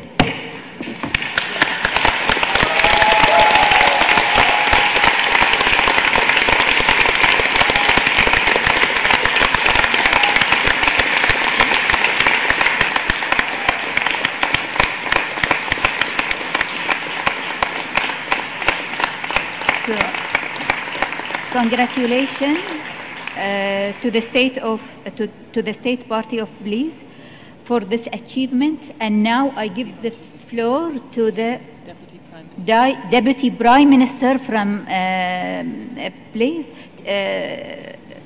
to take the floor. Please, you have the floor. Thank you, Madam Chair. I'm really grateful for all the support, and I want to begin by thanking all those who spoke on our behalf just now. I must protest from the start, though, Madam Chair, that it is almost an unkind thing to do to allot us and me, a politician, just 3 minutes to speak on such a happy occasion, which celebrates such a milestone achievement. There is just so much to say in such little time. Notwithstanding this, Madam Chair, it is with great pleasure that I sit before you today as our delegation represents our beautiful Belize at this, the 42nd session of the World Heritage Committee, marking this occasion that concludes the journey to remove Belize's Barrier Reef system from the UNESCO World Heritage list of sites in danger. I bring you warm greetings from our Prime Minister, the Right Honorable Dean Barrow, and my cabinet colleagues, one of whom is present here with me, the Honorable Dr. Omar Figueroa, but also on behalf of the wider government and people of Belize. In Belize, we have long realized that one of our best assets is our natural resources. It is the cornerstone of our national economy and forms the rock upon which our culture and identity as a people is centered. The inscription of the Belize Barrier Reef Reserve System as a World Heritage Site in 1996 is a crown on top of treasure, valuable to us and significant to the world. The prestigious designation confirmed the state of the site and pronounced the level of excellent stewardship by the government and people of Belize.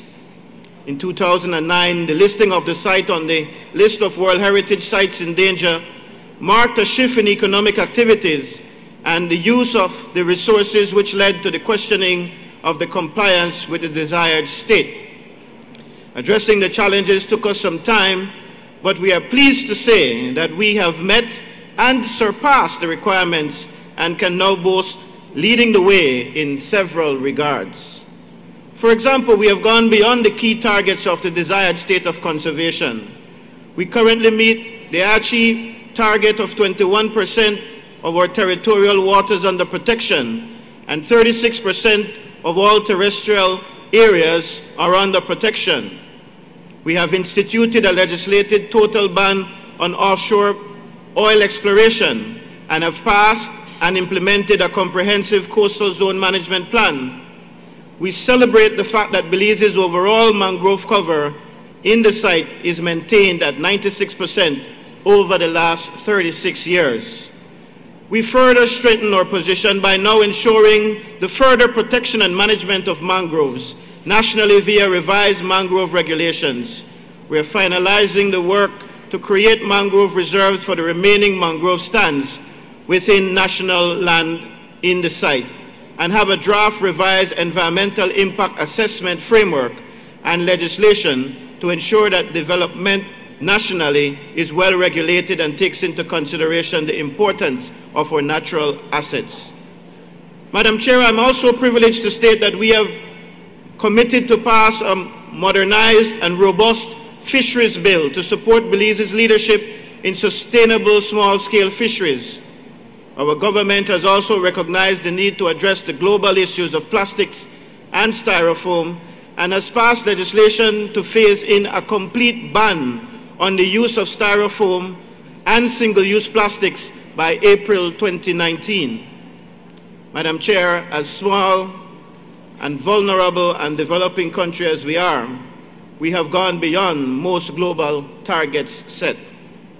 I would like to take this opportunity to also highlight the threats, challenges if you will, that Belize currently faces in its effort to maintain the value of our natural resources. While we have made great strides to address those that are local, Belize's natural resources, both terrestrial and marine, are constantly being pillaged by incursions from our neighboring countries. We call on the support of the international community and partners to assist us where possible in our efforts. Allow me to conclude, Madam Chair, by stating how pleased I am to be a part of a government which gets it, which recognized the role it needed to play even when the challenges bore down and the protection necessary for this site competed with national economic plans. A government, Madam Chair, which understood that for it to work, we all had to be singing from the same song sheet and work to align policies from various ministries. A government, Madam Chair, that entered into fruitful dialogue with the stakeholders to move ahead with correctional actions to benefit the site and the country's long-term economic stability. We fully recognize, Madam Chair, that our success has come as a result of the integrated and collaborative action of all the key stakeholders.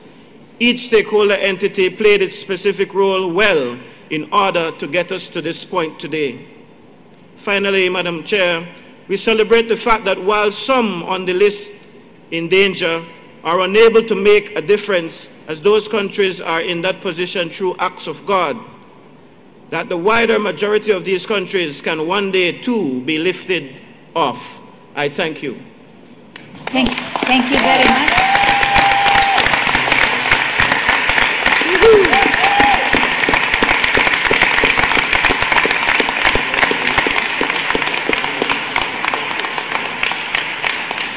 Thank you very much. Finally, now I give the floor to Guatemala, please. Thank you. Muchas gracias, señora Presidente. Brevemente quiero decir que el Gobierno de Guatemala agradece que esta intervención quede registrada en las actas de la reunión del Comité de Patrimonio Mundial. Tomando en consideración el objetivo superior de la Convención para la Protección del Patrimonio Mundial, siempre que se registran avances en la implementación de las medidas correctivas en un sitio de la lista en peligro, es una buena noticia para este comité. Ciertamente, el Gobierno de Guatemala también destaca el valor universal excepcional del conjunto de ecosistemas que comprenden las barreras de arrecife de coral, aunque estima necesario informar a los respetables miembros del comité que Guatemala mantiene un diferendo territorial, insular y marítimo con Belice, que incluyen la soberanía y el dominio por tales espacios.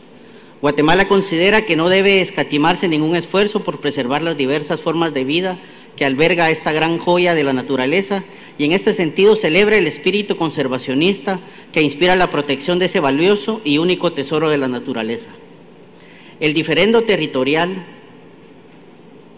tiene sus orígenes en el siglo XVIII y se consolidó por el incumplimiento del Tratado Aycinena-Wake del 30 de abril de 1859 entre Guatemala y el Reino Unido de la Gran Bretaña e Irlanda. A lo largo del tiempo transcurrido desde su origen, Guatemala ha mantenido su reclamo y señalado la ilegalidad de la ocupación del territorio. A lo largo de los siglos XIX y XX se realizaron múltiples intentos de negociación directas y a través de terceras partes para encontrar una solución al diferendo, aunque estos fueron infructuosos. El Reino Unido concedió unilateralmente la independencia a Belice en 1981 sin haber solventado este reclamo con Guatemala. Múltiples esfuerzos se han realizado para encontrar una solución. En 1991 el gobierno de Guatemala reconoció al gobierno de Belice y estableció relaciones diplomáticas sin renunciar a los derechos territoriales correspondientes. El 31 de julio de 1992, Guatemala y Belice emitieron una declaración conjunta en la que ambos estados reconocen que no están definidos sus límites y territorios marinos. En 1994, Guatemala presentó ante la Secretaría General de Naciones Unidas una declaración sobre la posición oficial del país. Otros esfuerzos han sido impulsados en el año 2000, 2003, 2005 y finalmente el 8 de diciembre de 2008, los gobiernos de Guatemala y Belice suscribieron un acuerdo especial para someter el reclamo territorial insular y marítimo ante la Corte Internacional de Justicia. En el caso de Guatemala, la consulta popular tuvo lugar el 15 de abril de 2018 y contó con el 95.88% de votos favorables. Por su parte, el gobierno de Belice ha informado que realizará su correspondiente consulta popular el 10 de abril de 2019. En tal virtud, es evidente la existencia del diferendo, así como los esfuerzos que realizan los gobiernos de ambos estados para encontrar una solución a sus diferencias, incluyendo el componente insular y marítimo. En tanto que el espíritu que inspira la Convención del Patrimonio es la protección y preservación de los sitios de patrimonio mundial y no el debate político de su soberanía, Guatemala y Belice reconocen abiertamente y de manera explícita la existencia de un diferendo territorial, insular y marítimo entre ambos países y se consideró en el pasado que era innecesario pronunciarse sobre este inscrito bajo el... Excuse me, we have to respect the time. Thank you very much. Gracias, señora Presidenta. Announcement, and then see you tomorrow 10 o'clock and the bureau 9:30. Thank you very much. Thank you very much, Madam Chair. A few announcements. The drafting group that was established this afternoon will meet from 6 p.m. to 7 p.m., that is 6:10 p.m. to 7 p.m., in the Bureau meeting room, which is Rifa room. The Bureau tomorrow is from 9:30 in the same room. And we have a number of events tonight. At 6:30 we have an event organized by Switzerland, the Davos Declaration. I don't see the events on the screen. And that's in the main lobby. An event organized by WWF and UN Principles for Sustainable Insurance will be organized in Muharak Room, and that's a momentum from multinationals, why major businesses are acting to respect the value of World Heritage sites. World Heritage Culture and Achieving the Ambitions of the Paris Agreement, that is a climate change meeting organized by ICOMOS in the Manama Room in AB Space. And finally, an event which is outside of the premises of the venue of the session is the Shared Heritage 20th Century Built Environment in the Gulf, organized by Kuwait. And this event will take place in Beit Al Salmania Gallery. Transport will be provided from the 42Com venue, departing at 7 p.m. in front of the building. I would again like to remind you about the very worthy cause being promoted and tomorrow's reception and concert, A Night for Virunga, which is in aid of the widows of the Rangers. We have a lot of interest about this cause and what it is about. The Fallen Rangers Fund supports the widows of the Rangers who have lost their lives during their jobs. Not only does it aim to provide a financial safety net, but through initiatives such as the recent establishment of a sewing workshop, it seeks to empower these women and give them the means to earn sustainable livelihoods. Again, make a donation and get your pass for the event tomorrow night. A concert, a reception, and transport will be provided from the venue. Thank you and have a nice evening.